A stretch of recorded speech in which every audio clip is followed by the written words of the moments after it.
আল্লাহওয়ালারাই পৃথিবীতে আল্লাহ পাকের খাস রহমত। আল্লাহওয়ালাদের ইমানি জ্যোতি, ইমানের নূর এই পৃথিবীর সমস্ত মানুষ, সমস্ত মাখলুকাত সেটা ভাগ পায়। সবাই সেটার ভাগ পায়, কিন্তু সবাই সেটা অনুভব করতে পারে না। হযরত হাকিমুল উম্মত থানভী নওয়ারাল্লাহু মারকাদাহু একদমই যখন মুমূর্ষ অসুস্থ, হযরত খাজা আজিজুল হাসান মজজুব রহমতুল্লাহি আলাইহি হযরত থানভীর নিকট ছিলেন। এক পর্যায়ে তিনি অনুভব করলেন যে হাকিমুল উম্মত হয়তো দুনিয়া থেকে বিদায় নিয়ে চলে যাবেন, শেষ মুহূর্ত। খাজা আজিজুল হাসান মজজুব ছিলেন তার অনেক বড় শিষ্য, অনেক দেওয়ানা। তিনি এই দৃশ্য তার চোখের সামনে দেখবেন, এটা ভেবে এখান থেকে মসজিদে গিয়ে নামাজে দাঁড়ায় গেছেন। আমার সামনে হাকিমুল উম্মত দুনিয়া থেকে চলে যাবেন, আমি এই দৃশ্য দেখতে পারবো না। তো তিনি নামাজে ছিলেন। তিনি বলেন, আমি নামাজের মধ্যখানে হঠাৎ দেখলাম কেমন জানি আমার অন্তরে ইমানের নূরের পজিশনটা কিছুটা ডাউন হয়ে গেল। আমি যেই নূরের মধ্যে ডুবে নামাজ পড়ছিলাম, সে নূরটা হঠাৎ কমে গেল। যেমন আমরা এখানে আছি, এখান থেকে যদি কোনো একটা বড় একটা লাইট অফ করে দেয়, আমরা সবাই টের পাবো না আলোটা কমে গেছে। এখন একটা আলোর মধ্যে আছি, হঠাৎ আলোটা কমলো। একটা স্পিকার অফ হয়ে গেলে হঠাৎ সাউন্ডটা কমে গেল। ঠিক এইরকম একটা অনুভূতি ওনার মধ্যে আসলো। তিনি বলেন, আমার নামাজের মধ্যে তখনই মনে আসছে, মনে হয় হাকিমুল উম্মত দুনিয়া থেকে চলে গেছেন। নামাজ শেষে ফিরে এসে দেখেন সত্যি সত্যি ওই সময় হাকিমুল উম্মত থানভীর এই দুনিয়া থেকে বিদায় নিয়ে চলে গেছেন। আল্লাহওয়ালাদের ইমানের জ্যোতি, ইমানের নূর, ইমানের ফোকাস পুরা পৃথিবীবাসী পায়।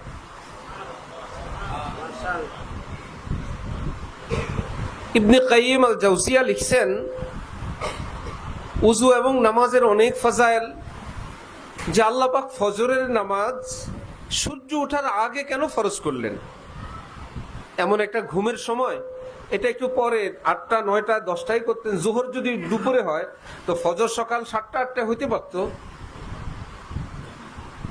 এর একটা ব্যাখ্যা হলো যে পৃথিবীটা মিল, কল কারখানা, ধুলাবালি, ধোঁয়া, মানুষের শ্বাস প্রশ্বাস ইত্যাদির কারণে এই পৃথিবীর আবহাওয়া, আলো বাতাসটা চরম মাত্রার দূষিত হয়ে যায় প্রতিদিন।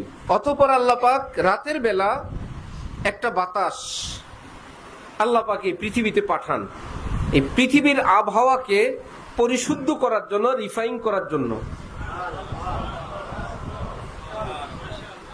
ওই বাতাসটা, ওই অক্সিজেনটা সূর্য ওঠার আগ পর্যন্ত এই পৃথিবীতে থাকে, এসে এই পৃথিবীকে বাসযোগ্য করে দেয়। সকালবেলা উঠলে আমরা কি দেখি? গতকালের পৃথিবী সন্ধ্যা যেমন ছিল তেমন, না নতুন? সুবহানাল্লাহ। রাতের বেলা আল্লাহ পাক সেটাকে রিফাইন করে নতুন করে দেন। আমরা আবার নতুন একটা জগৎ পাই। সকালের আবহাওয়া, সকালের সূর্য, সকালের বাতাস। হাকিমরা বলেন, সুবহ কি হাওয়া লাখ রুপিয়ে কি দাওয়া। ভাই, সকালের এই বাতাস, এটা রিফাইন করে একদম ফ্রেশ, একদম নতুন। তো সেটার মেয়াদ থাকে সূর্য ওঠা পর্যন্ত।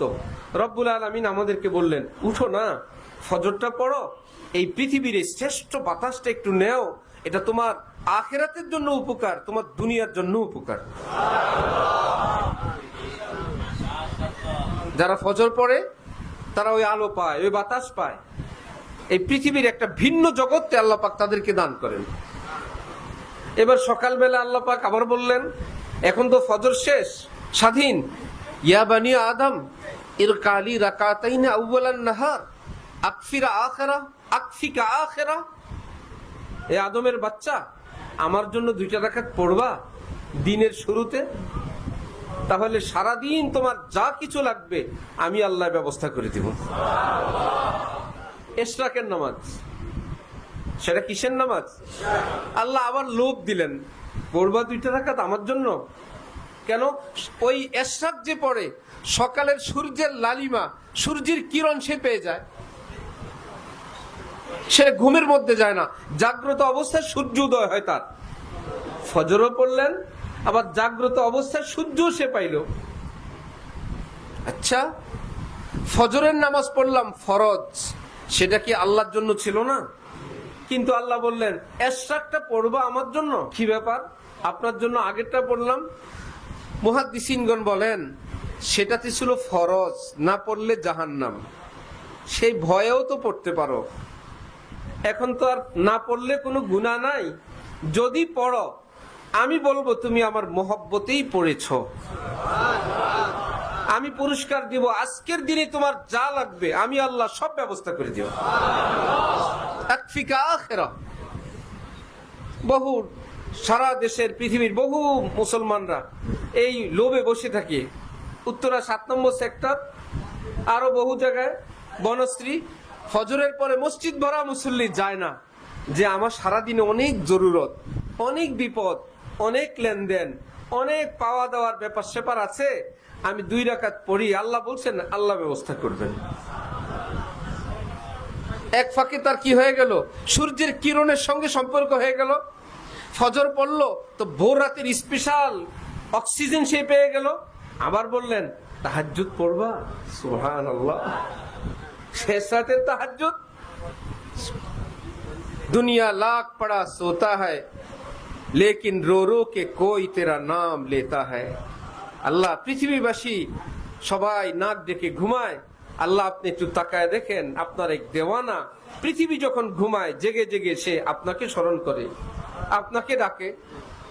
আবার বললেন যে দেখো, যারা আসহাবুল লাইল, যারা রাত্রি পার্টি, হযরত মাওলানা আহমদুল্লাহ আশরাফ সাহেব রহমতুল্লাহ আলাই, হাফিজি হুজুরের সাহেবজাদা, আমাদের হযরত ওয়ালা সেখানে গেলে বিশাল ভবনের কাজ ধরছেন। উনি নিজে বললেন যে অনেক লোকেরা আমাকে জিজ্ঞেস করে টাকা পান কোথায়, এত বড় ভবনের কাজ ধরেন? তো উনি বলেন টাকা যেখানে আছে সেখানে পাই। তারপরেও তো কোত্থেকে কিভাবে আসে? তিনি বললেন, আমি তাকে জবাব দিলাম, হুজুর শুনেন, আপনাদের অফিস টাইম শুরু হয় সকাল 9টায় 10টায়, আমাদের অফিস টাইম শুরু হয় রাত গভীরে, আমরা তখন অফিস করি। সেই অফিসের জন্য কোনো যোগ্যতা নাই, শুধু ঈমান, কোনো সার্টিফিকেট লাগবে না। ইমানদার নারী, ইমানদার পুরুষ উঠলেই চাকরি শুরু, শ্রেষ্ঠ চাকরি। তিনি বললেন তোমরা ব্যাংকে চেক দাও, সেখান থেকে ব্যালেন্স থাকলে আসে, না থাকলে নাই, ফেরত দেয়া দেয়। ব্যালেন্সে টাকা নাই, চেকে আছে, অ্যাকাউন্টে নাই।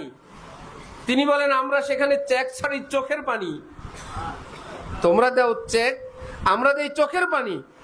আর হযরত শাহ আব্দুল গনি ফুলপুরি রহমতুল্লাহি আলাইহি বলেন, আল্লাহ পাকের কাছে যদি কেউ দোয়া করে, মুনাজাত করে, সঙ্গে যদি চোখের পানি চলে আসে, তাহলে মনে করবা তোমার মুনাজাত কবুল। আল্লাহ যে কবুল করলেন সেটার রিসিট হিসাবে চোখের পানি পাঠিয়ে দিয়েছেন। নাও তোমার মুনাজাত আমি রাখলাম, আমি যে গ্রহণ করলাম রিসিট কপি হিসাবে চোখের পানি তোমাকে দিয়ে দিলাম, একদম নিশ্চিত দোয়া কবুল, যাও। বাকি আমি দিব আমার মতো। দোয়া কবুল, কিন্তু আমাদের মতো দিবেন, আল্লাহ আল্লাহর মতো দিবেন। বান্দার কোন দোয়া বৃথা যায় না। আল্লাহর বান্দা বান্দি যত দোয়া করে এই পৃথিবীতে, কোন দোয়া বৃথা যাবে না। কোরআন শরীফে আল্লাহ পাক বলছেন, উদউনি আস্তাজিব লাকুম, আমার কাছে দোয়া করো আমি কবুল করব। আল্লাহ বলছেন দোয়া করো কবুল করব, কবুল না করার কোনো ব্যবস্থা নাই। সমস্ত দোয়া কবুল, সমস্ত মুমিনের সব দোয়া কবুল, কিন্তু বেশ কমে এইটুকুন আমরা চাইবো আমাদের মতন, আল্লাহ দিবেন আল্লাহর মতন, এই বেশ কম। আবার নবীজি বলছেন যখন আল্লাহ পাকের কাছে চাইবা, ছোট কিছু চাইবা না। কেউ যদি বাদশার কাছে গিয়ে বলে আমাকে 1 কেজি আলু দেন, আধা কেজি পেঁয়াজ, 100 গ্রাম সরষের তেল, বাদশা খুশি হবে? কেন ভাই, অল্প চাইলাম, আপনার আরো ভালো, এটা আপনি আরো অনেককে দিতে পারবেন। বলবে আরে তুমি এত চিন্তা কর, তুমি আমার প্রতি কত ছোট ধারণা করলা, এটা হলো নালিশের ব্যাপার। তুমি আমাকে কি ভাবছো? এখানে আধা কেজি পেঁয়াজ, 100 গ্রাম সরিষার তেল, আর কেউ যদি বলে 2টা পেঁয়াজ দেন, 1টা আলু দেন, আরো খেপবে না? তার মানে তুমি বাদশার কাছে চাও, এখানে বড় কিছু চাও। তো সকল বাদশার বাদশা মহান আল্লাহ, তার কাছে যদি কেউ অল্প চায়, নবীজি বলেন আল্লাহ পাক অসন্তুষ্ট হন। তুমি আমার ব্যাপারে কি ভাবছো? চাইবা, বেশি চাইবা। নবীজি বলেন আল্লাহর কাছে চাইলে একদম বলবা জান্নাতুল ফিরদাউস দেন। আল্লাহর কাছে কি চাওয়া? ছোট কিছু না বড় কিছু? দোয়া কি কিছু কবুল না সব কবুল? সব কবুল। কিন্তু তিনি দিবেন তার মতো। অনেক দোয়া আছে আমরা চাইছিলাম, কবুল হয় নাই, আমরা দেখছি, পরে দেখলাম আল্লাহ ভালোই হয়েছে। হয় না এরকম? আল্লাহ পাক যেটা করেন সেটাই ভালো। হইতেছে? হয়ে গেছে না হচ্ছে?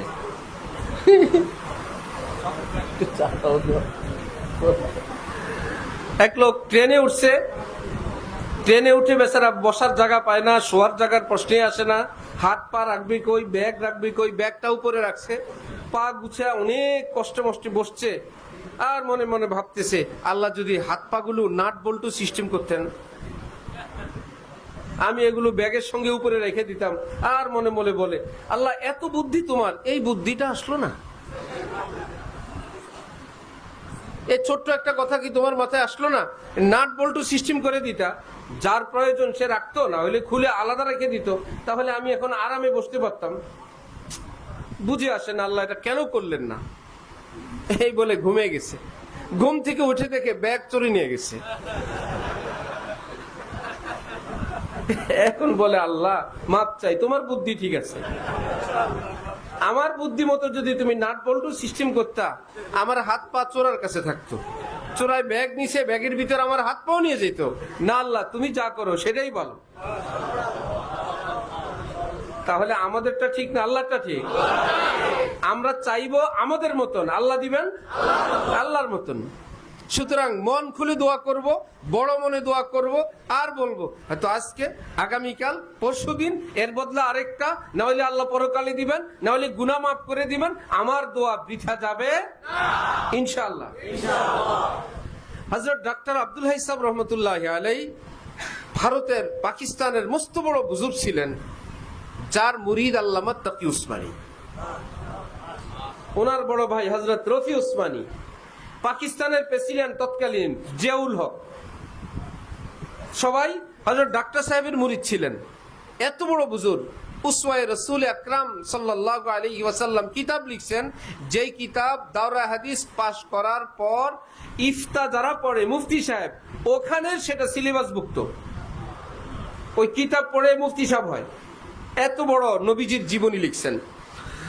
তো উনি বলছেন, বান্দা যখন দোয়া করে, মুনাজাত করে, হাত উঠায়, এই দুইটা হাতকে আল্লাহ পাক এত বড় সম্মান, এত বড় মর্যাদা দান করেন, এই দুই হাতকে আল্লাহ 7 আসমানের ঊর্ধ্বে আল্লাহর আরশের সামনে নিয়ে যান।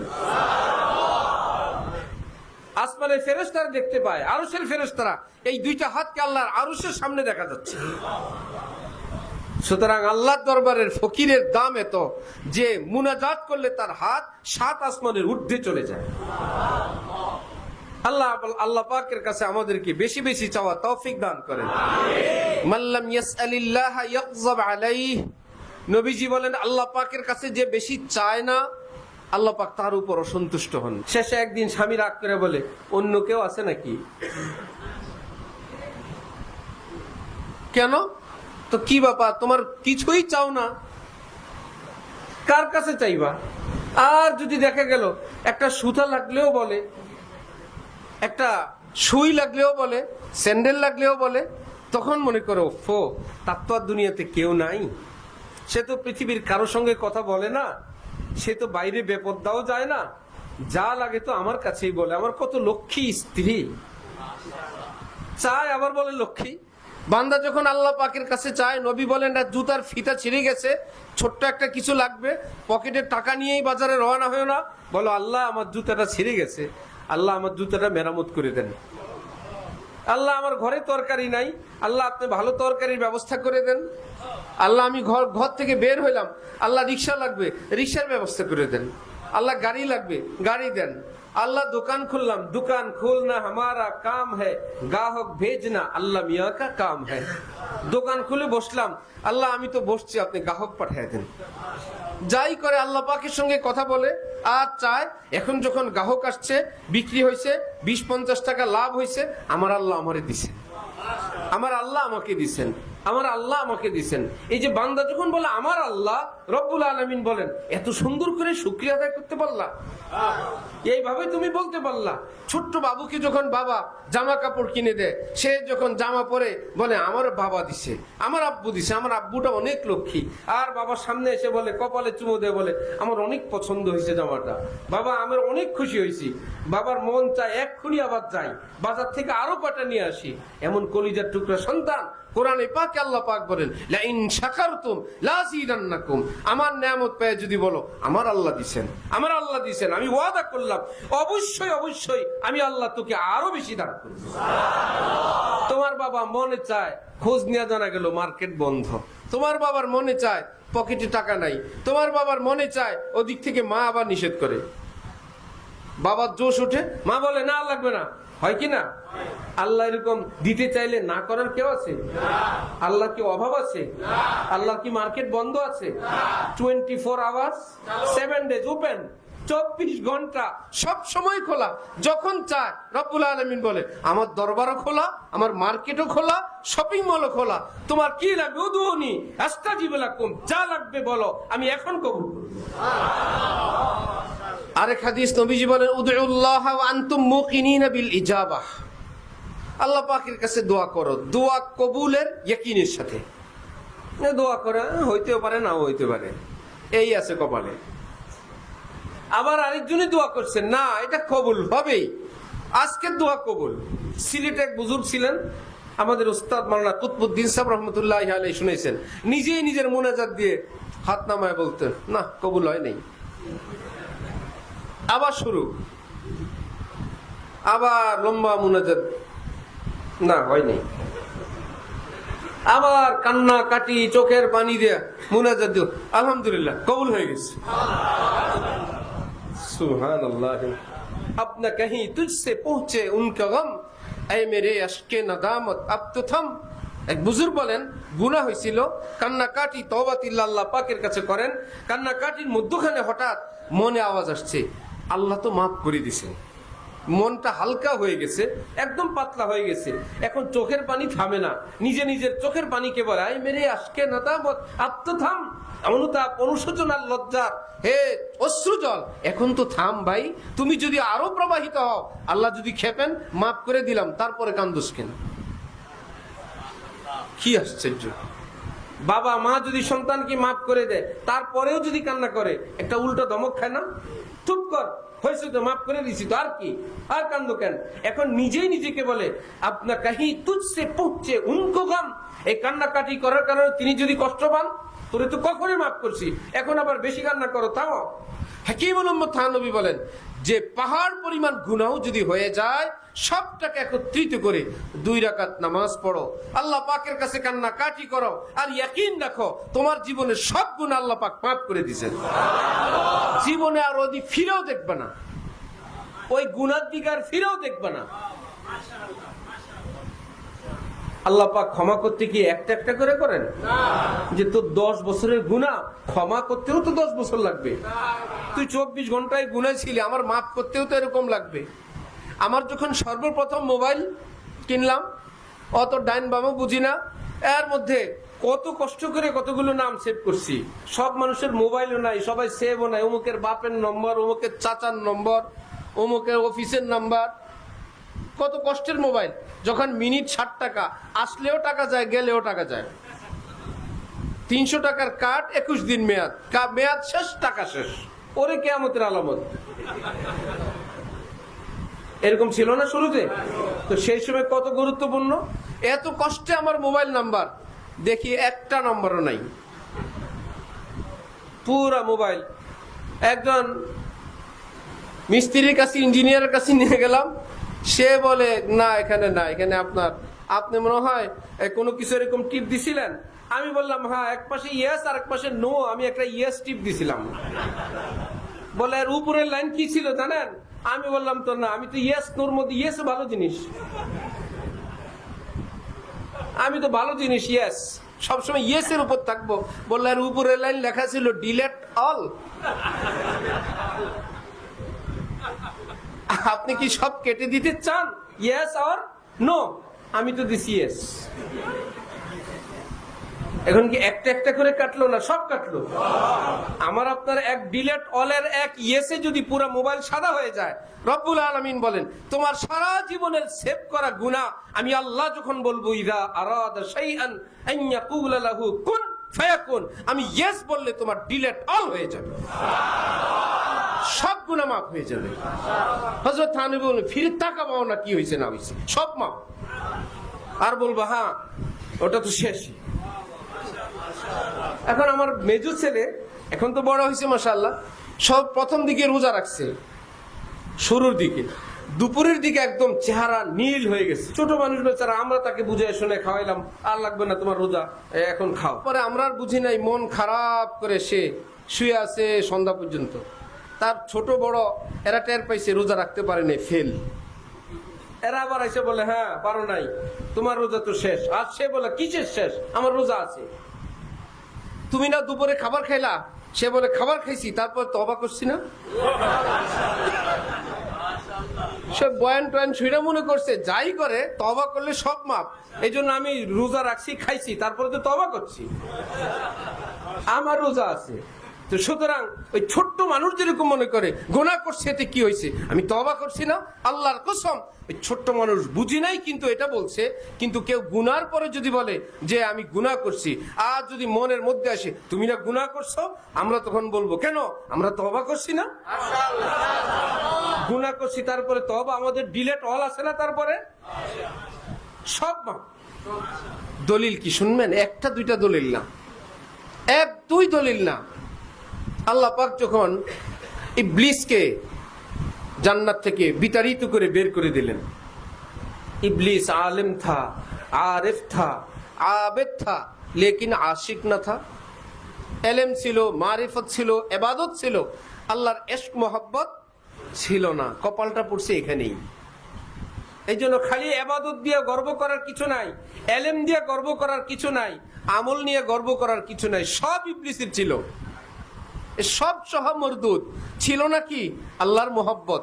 কোরআন শরীফ আল্লাহ পাক বলেন মাইয়ারতাদ্দা মিনকুম আন দীনি, তোমরা যদি মুরতাদ হয়ে যাও, আমাকে ভালো না বাসো, আমার কোনো পরোয়া নাই, ফাসাউফা ইয়াতিল্লাহু বিকওমিন ইউহিব্বুহুম ওয়া ইউহিব্বুনা, আমি এমন এক সম্প্রদায় মানুষ সৃষ্টি করব যারা আমাকে ভালোবাসবে, আমি যাদেরকে ভালোবাসবো। তারা মুরতাদ হবে না। যারা প্রেমিক হয় তারা মুরতাদ হয় না, আর যাদের অন্তরে প্রেম ভালোবাসা থাকে না এরা মুরতাদ হয়ে যায়। এখন ইবলিসের কপাল পড়লো,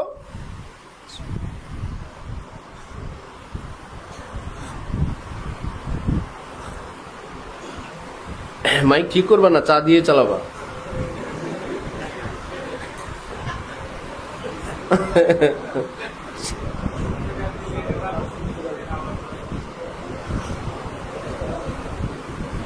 আওয়াজ কিন্তু আমি অনেক চিৎকার দিতেছি, আমার গলা ভাঙতেছে।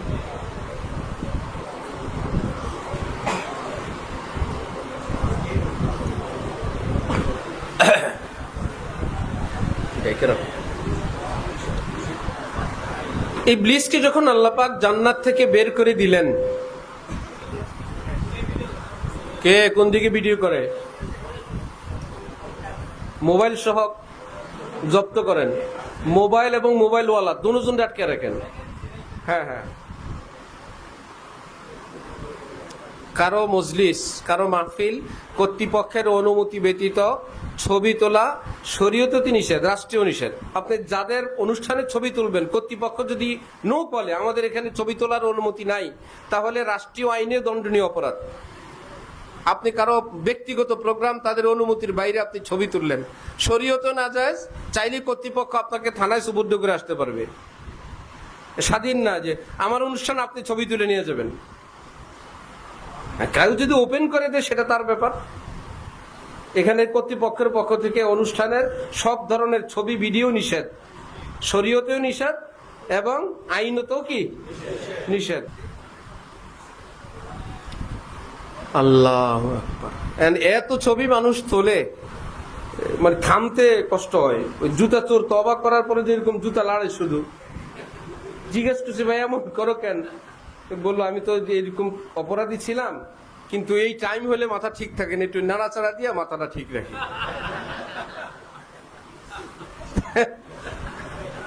এত ছবি তুলতে অভ্যস্ত লোক, এত বড় একটা মজলিস চলে যায়, এটা কেমনে ছবি না তুলে থাকবে?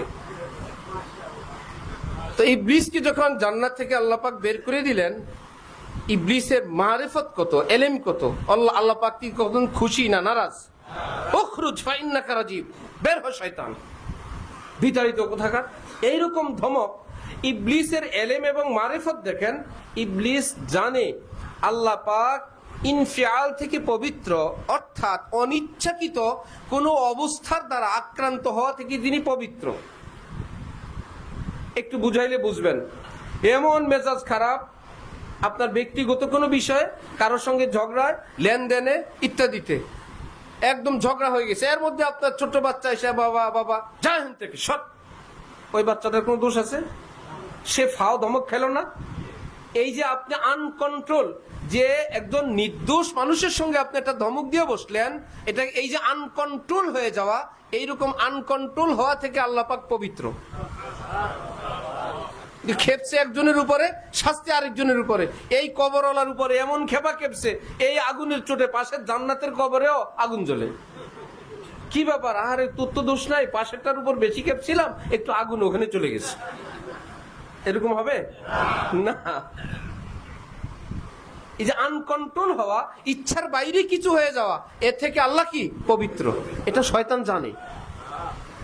তার মানে আল্লাহ পাক খেপছেন। আবার আমি যদি এখন কথা বলতে চাই, আল্লাহ ঠান্ডা মাথায় কথা বলতেও পারবেন। এত বড় এলেম ইবলিসের ছিল, সে বলতেছে আনজিরনি ইলা ইয়াউমি ইউবাসুন, আমাকে একটু জান্নাত, আপনি একটু কিয়ামত পর্যন্ত একটু সুযোগ দিবেন, চান্স দিবেন। আনজিরনি, বুজুর্গানি দিন বলেন, কপাল পোড়া। আনজিরনি শব্দ অর্থ সুযোগ চাই, সুযোগ দেন। যদি আনজিরনি না বলে বলতো উনজুরনি, আমার দিকে একটু দেখেন, উনজুরনি আমার দিকে একটু তাকান, আল্লাহ মনে হয় তখন মাফ করে দিতেন। আনজিরনি বললি উনজুরনি বলতা, আরবি গ্রামার অনুযায়ী আনজিরনি অর্থ আমাকে সুযোগ দেন, উনজুরনি অর্থ আমার দিকে একটু দেখেন। কপাল যার পড়ে তো পড়েই, সে বলল আনজিরনি, আমাকে একটু সুযোগ দেন। আল্লাহ কর ইন্নাকা মিনাল মুনজারিন, ওকে যা সুযোগ দিলাম, তোকে কিয়ামত পর্যন্ত আমি সুযোগ দিলাম, যা। আল্লাহ এখন আবার শয়তানের অবস্থা দেখেন, এলেমের অবস্থা, মারিফতের অবস্থা, যে আল্লাহ পাক আমাকে এখন বললেন, আমাকে কিয়ামত পর্যন্ত তিনি হায়াত দিলেন, সুযোগ দিলেন, আমি এখন যাই করি আর না করি আমাকে তিনি মারবেন না। যদি মারেন ওয়াদা খেলাফ হয়ে যাবে। একটু আগে বললেন হায়াত দিলাম, এখন আবার মেরে ফেললে ওয়াদা ঠিক থাকবে না, ভঙ্গ হবে। ইন্নাল্লাহা লা ইউখলিফুল মিআদ, পড়েন না আপনারা? ইন্নাল্লাহা লা ইউখলিফুল মিআদ, আল্লাহ পাক ওয়াদা ভঙ্গ করেন না। ইবলিস জানে, এখন বলতো ইজ্জাতিকা লা উগফিয়ান্নাকুম আজমাইন, আপনার ইজ্জতের কসম, আপনার বান্দাদেরকে আমি জাহান্নামে নেওয়ার যত চক্রান্ত আমি সব করব। কার সামনে? সাহস আছে, মারতে পারবে না। কত বড় মুশকিল, মারতে পারবে না। এখন সে চ্যালেঞ্জের পর চ্যালেঞ্জ আল্লাহ পাকের সামনে। একদম তাদের কি দিয়ে আমি একদম কাউকে স্বপ্নে দেখাবো, কাউকে কল্পনা দেখাবো, কাউকে ভণ্ড জায়গায় নিয়ে যাবো, কারো দিয়ে সিন্নি দেওয়াবো, কারো চুল রে জট বানাবো, আছে না? স্বপ্ন যুগে এসে বলে যে আমি উমক হজরত, তোমার আমি আল্লাহর দরবারে সব কবুল হয়ে গেছে, তোমার আর নামাজ লাগবে না। নামাজি মানুষ সকাল থেকে নামাজ পড়ে না, কি ব্যাপার? ব্যাপার আমারটা আমি জানি, গোপনে স্বপ্ন যুগে একটা জিনিস পাইছি। স্বপ্ন যুগে যে আল্লাহর ওলিরে পাইছে, ওটা কি ওলি না শয়তান? আসছিল কি শার্ট প্যান্ট টাই পরে, না হুজুর সেজে? হুজুর সেজে আসতে হবে, টাই পরলে তো আস্তাগফিরুল্লাহ স্বপ্নের মধ্যে বলবে। এক বেচারার সঙ্গে আমার গেন্ডারিয়ায় দেখা। সে বলতেছে যে আমার বাবা একজন পীর সাহেবের খাদেম ছিলেন, শেষ জীবনে বাবা নামাজ পড়তেন না। আমার মা তাকে জিজ্ঞেস করলে বাবা বলছে আমার ব্যাপারটা তোমরা বুঝবা না, আমি নফসের মাকামি পুছে গেছি, আমার নামাজ নাই। ওই লোক তার বাবার প্রশংসা আমাকে করে বলল আমার বাবা এত বড় আল্লাহর ওলি ছিলেন। আমি দেখলাম বাবার প্রতি তার যে শ্রদ্ধা, আমি কিছু বললে অল্প সময় থামানো যাবে না, আমি শর্টকাট বললাম আল্লাহু আকবার, আপনার বাবাকে আল্লাহ নবী রাসূল থেকে বেশি সম্মান দিয়েছেন। এই লোক বলে হুজুর এটা কেমন কথা, নবী রাসূল থেকে বেশি সম্মান হুজুর মানুষ কারো হয়? বললাম নবী তো নামাজ থেকে ছুটি পান নাই, আপনার বাবা পাইছেন, তো বেশি হইল না? শর্টকাট বুঝে গেছে। কয় তবে কি আমার বাবারে শয়তানে ধরছে? এতদিন ভাবছিল বাবা বড় কিছু, এখন নিজেই বলে তবে কি আমার বাবারে শয়তানে ধরলো? শয়তান শুধু ছোটদেরকে ধরে না। আমি তো কয়েকদিন আগে আমার একটা কথা মনে পড়ছে, এখনো কোথাও বলি নাই, শুনিও নাই। সেটা হলো সব বড়রা অভিযোগ দেয় ছোট ছেলে পেলেরা মেয়েরা মোবাইলে আক্রান্ত। তখন আমার মনে হয়েছে ছোটরা যত আক্রান্ত বুড়াগুলো এর চাইতে বেশি আক্রান্ত। এ ফার্স্ট বললাম, আর বলি নেই। বুড়া বুড়া মানুষ 70, 80, 90 সারাদিন মোবাইল, তাও দুইজনে দুইটা। আবার ফেসবুক চালায়। সাংবাদিকদের কাছে এত খবর নাই, বুড়া বুড়ির কাছে যত খবর। এই বুড়াদের ছিল কোরআন তেলাওয়াতের সময়, ছিল জিকিরের সময়, ছিল চোখের পানির সময়, ছিল সেজদার সময়, ছিল তাহাজ্জুদে ওঠার সময়। আরে জোয়ানরা গেল গেল, বুড়া যাদের কবরের কাছে চলে গেছেন, আপনিও থামবেন না? আপনার সন্তান আপনার নাতিপুতি কিভাবে থামবে? আল্লাহ আমাদেরকে মুসলমান নারী পুরুষদেরকে এই ফিতনা থেকে হেফাজত ফরমান। যাই হোক, তাহলে শয়তান কখনো অনেক ভান ধরে আসে, স্বপ্নে আসে, কখনো আল্লাযী ইউওয়াসওয়িসু ফি সুদুরিন নাস, তারপরে কি মিনাল জিন্নাতি, মানুষের অন্তরে ওয়াসওয়াসা দেয়, মানুষও দেয়, শয়তানও দেয়। কিন্তু ওয়াসওয়াসা দেওয়ার ক্ষেত্রে বস হইল কে? জিন। জিন মানে শয়তান। এই জন্য বসের নাম আগে বলছি, মিনাল জিন্নাতি, শিষ্যের নাম পরে, ওয়ান নাস। ওয়াসওয়াসা এবং কুমন্ত্রণা দেওয়ার ক্ষেত্রে জিন শয়তান উস্তাদ, উস্তাদের নাম আগে, মিনাল জিন্নাতি শিষ্য মানুষ, ওয়ান নাস পরে।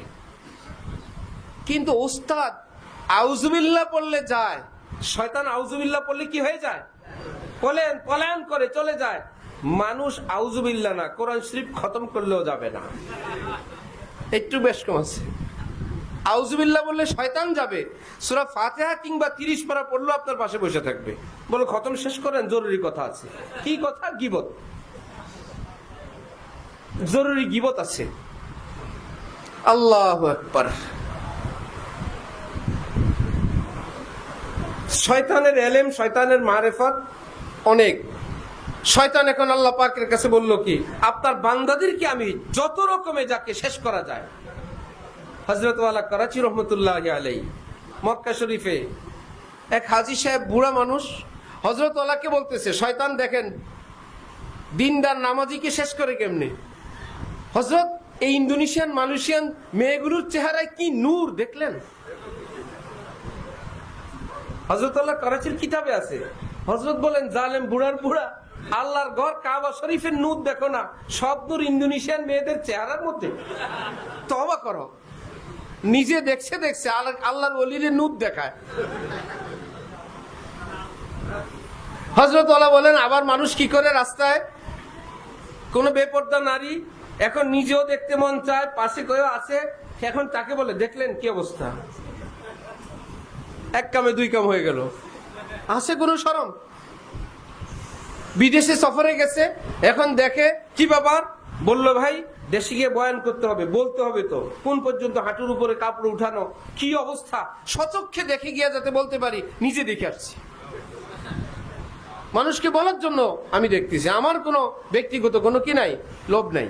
হযরত বলেন আচ্ছা বলার জন্য তুমি দেখো, সেখানে যদি ঝড় শুরু হয়, এতটা ধুলাবালি উড়ে আরম্ভ হয়েছে, পাথরের কণা উড়ে, এখন চোখ মেলে মেলে দেখো পাথরের সাইজ কি পরিমাণ উড়ে, কি ব্যাপার, যাতে দেশে গিয়ে বলতে পারি আমি সচক্ষে দেখছিলাম। চোখ খোলা রাখবে না বন্ধ করবে? খুলে দেখো, দেশে গিয়ে বলতে পারো সচক্ষে দেখছি বড় বড় পাথরের টুকরা বাতাসের সঙ্গে উঠছে। বললে বয়ান লাগবে না, বয়ান লাগবে না, এইটুকুনি যথেষ্ট। চোখ বন্ধ করি, জ্বর হয়েছে, এই ওয়াজে যথেষ্ট। পাথরের সাইজ বলতে হবে না, বলতে হবে কাপড় চোপড় কোন পর্যন্ত খোলা, ওটা বলা লাগবে। শয়তান বলে লাউফিয়ান্নাকুম আজমাইন, এইভাবে দ্বীনের নামে ভালো নিয়তে ইত্যাদি ইত্যাদি নিয়তে এদেরকে দিয়ে আমি গুনাহ করাবো। কার সামনে বলতেছে? শয়তান। কি ব্যাপার? একটু ভিক্ষা পাইছে, আল্লাহর দেওয়া একটু ভিক্ষা হায়াত, সেটা পেয়ে তার পাওয়ার। আমি আপনার বান্দাদেরকে শেষ করব ডানে বায়ে সব দিক থেকে। রব্বুল আলামিন চষে আসলেন, তিনি বললেন আমার বান্দাদেরকে দিবে গুনাহ করবা, গুনাহ করাইতে থাকবা। ওয়াইজ্জাতি ওয়া জালালি ওয়া ইরতিফাই মাকানি লা আযালু আস্তাগফিরু লাহুম মাস্তাগফিরুনি। তুমি আমার বান্দাদেরকে দিয়ে গুনাহ করাবা, করাইতে করাইতে করাইতে যত গুনাহ করাবা, আমার বান্দা যখনই মাপ চাইবে আমি সব মাফ করে দিয়ে দেব। যাও এবার গুনাহ করাও। তাহলে ডিলেট অল বলতে আল্লাহ পাকের কি বেশি সময় লাগবে? না, মুহূর্ত, এক মুহূর্তে সব ডিসমিস, সব শেষ। এক ছেলের বাবা মেয়ের বাবা এক জায়গায় বিয়ের আলোচনায় বসছে। ছেলের বাবা বহু দুষ্ট দরবেশ, এখন মেয়ের বাবার সঙ্গে বসছে, বলে দেখেন যৌতুক চাওয়াও ঠিক না, নেওয়াও ঠিক না, এগুলো তো জানি, তো আমার জন্য না, এই মেয়ে ছেলে তো আপনারই দিয়ে দিছি। ছেলের বাবা বলতেছে এই ছেলে আপনারই দিয়ে দিছে, এখন এখন আপনার ছেলে আপনার বিয়ে, তো এখন তো এই ছেলে অফিস করবে, বাসায় একা একা মেয়েটা থাকবে, কি কেমনে থাকবে? আচ্ছা একটা টেলিভিশন দিয়ে দিব, বেশ ডেলি তো বাজার করতে পারবে না, তো কি আচ্ছা ফ্রিজ সপ্তাহে বাজার করে রাখলে হবে। আমরা তো লোকাল গাড়িতে চড়ি, আপনার মেয়ে যদি আমার ছেলের সঙ্গে লোকাল গাড়িতে অটোতে চড়তে পারে, চড়বে। আর ভাইলে আপনারটা আপনি বুঝেন, বেশ সাহেব এটা বলতে হবে না, যাতায়াতের জন্য গাড়িও আমি দিয়ে দিব। আমরা থাকি ভাড়া, বাড়িওয়ালাদের ভালো মন্দ যন্ত্রণা সহ্য করি, বলতে হবে না, ফেলাটো দিয়ে দিব। দেখেন বেশ সাহেব, এগুলো কিন্তু যৌতুক না, আমি আমার জন্য না, এগুলো আপনার মেয়ে আপনার জামাই, সবই তো আপনার। এইরকম পাম পট্টি দিয়ে লম্বা ইবলিসের মতন সব উসুল করছে। একদম শেষ মাথায় গিয়া ছেলের বাবা সব আশা পূরণ করার পর এবার মেয়ের বাবা বলল, এই সাহেব আমার একটা আবদার আপনি একটু রাখবেন আশা করি। হ্যাঁ হ্যাঁ অবশ্যই রাখবো, এত সুন্দর আত্মীয় আমার, আপনি এতগুলো কথা আমার রাখছেন, আপনার একটা কথা রাখবো না? অবশ্যই রাখবো। বলেন কি? বলল আপনার সাথে আত্মীয়তা করব না, এই শুধু একটা কথা রাখবেন, আছে কিছু না, সব শেষ। এত ঘন্টা ঘন্টা সুন্দর পাম পট্টি মিঠাই ওয়াজ বয়ান, এক কথা যেরকম সব শেষ। ইবলিস সারা জীবন আপনাকে দিয়ে এটা তেমন কিছু না, গুনাহ, তো খালাতো বোন চাচাতো বোন আপন বোনের মতো, আর ভাবি তো বোনের মতো, এমুকে তোমার মতো, কত কিছু করাইলো, কত আপন বানাইলো। এখন একদিন কোন আলেম, কোন আল্লাহ ওয়ালা, কোন দিন ওয়ালার কাছে দিন শুনলেন, ওফো এ তো সবই আমার গুনাহ ছিল, আমার জীবনের 50, 60, 70, 80 বছর সবই তো জাহান্নামের দিক গেল, এখন আমার কি হবে? পিনে কত বেহিসাব পিলি, আব হ্যায় রোজে হিসাব কা ধড়কা, আহা জীবন তো ধ্বংস করলাম, হিসাব দিব কেমনে? রব্বুল আলামিন বলেন, কেন? আমি বলছি না লা আযালু আস্তাগফিরু লাহুম মাস্তাগফিরুনি, তুমি তওবা করলে আমি এক্ষণ মাফ করে দিয়ে দেব, আমি এক্ষণ মাফ করব। এই জন্য আমার পীর মুর্শিদ হযরত ওয়ালা দামাত বারাকাতুহুম গতকাল মাসিক ইজতেমায় বলতেছিলেন যে যারা দ্বীনের কথা বলেন আপনারা কেন মিথ্যা কথা বলেন যে 99টা সাপ জাহান্নামের মধ্যে মানুষকে এরকম দংশন করবে, আপনারা পড়েন নাই? এগুলো সব কাফেরের জন্য, কোন মুসলমানকে জাহান্নামের ওই সাপ দংশন করবে না। সাপ দংশনের গল্প সব কার? মুসলমানের না কাফেরের? সব কাফেরের। এবং সাহাবাই কেরাম থেকে নিয়ে আজ পর্যন্ত সারা পৃথিবীর সমস্ত আলেম একমত, সমস্ত আলেম একমত, কোন মুমিনকে আল্লাহ পাক জাহান্নামে ফেলবেন কিন্তু আযাব দেওয়ার জন্য না। মুমিনকে জাহান্নামে দিবেন কিন্তু মুমিনের জাহান্নাম আযাব দেওয়ার জন্য না। কিসের জন্য? দুইটা উদাহরণ। আমরা কাপড় চোপড় ধুই, আসার দেই, ওয়াশিং মেশিনে যে ঘুরতে থাকে, কাপড়কে শাস্তি দেওয়ার জন্য না পরিষ্কার করার জন্য? এক, স্বর্ণকার স্বর্ণ পোড়ায় রাগে গোসায় না ফ্রেশ করে? ফ্রেশ করে থামে না একটু পিটান মারে? রাগ গোসায় না অলংকার বানায়? অলংকার বানায় এমনি রাখে না এসিডে চুবায়? এসিডে চুপ দেয় তা কি কষ্ট দেওয়ার জন্য না গ্লেজ দেওয়ার জন্য? আপনি পোড়াইলেন, পিটাইলেন, এসিড দিলেন, বলেন সবর করেন, একটু পরে রানীর গলায় যাবে, রমণীর গলায় যাবে, ওই জন্য করলাম, পোড়াইলাম, পিটাইলাম, এসিড দিলাম। রাগ গোসায় না, এটাকে অলংকার বানানোর জন্য। সারা পৃথিবীর সমস্ত আলেম একমত, মুসলমানের উপর যে যা কিছু কষ্টের প্রসেসিং যাবে তাকে কষ্ট দেওয়ার জন্য না, জান্নাতের উপযুক্ত বানানোর জন্য।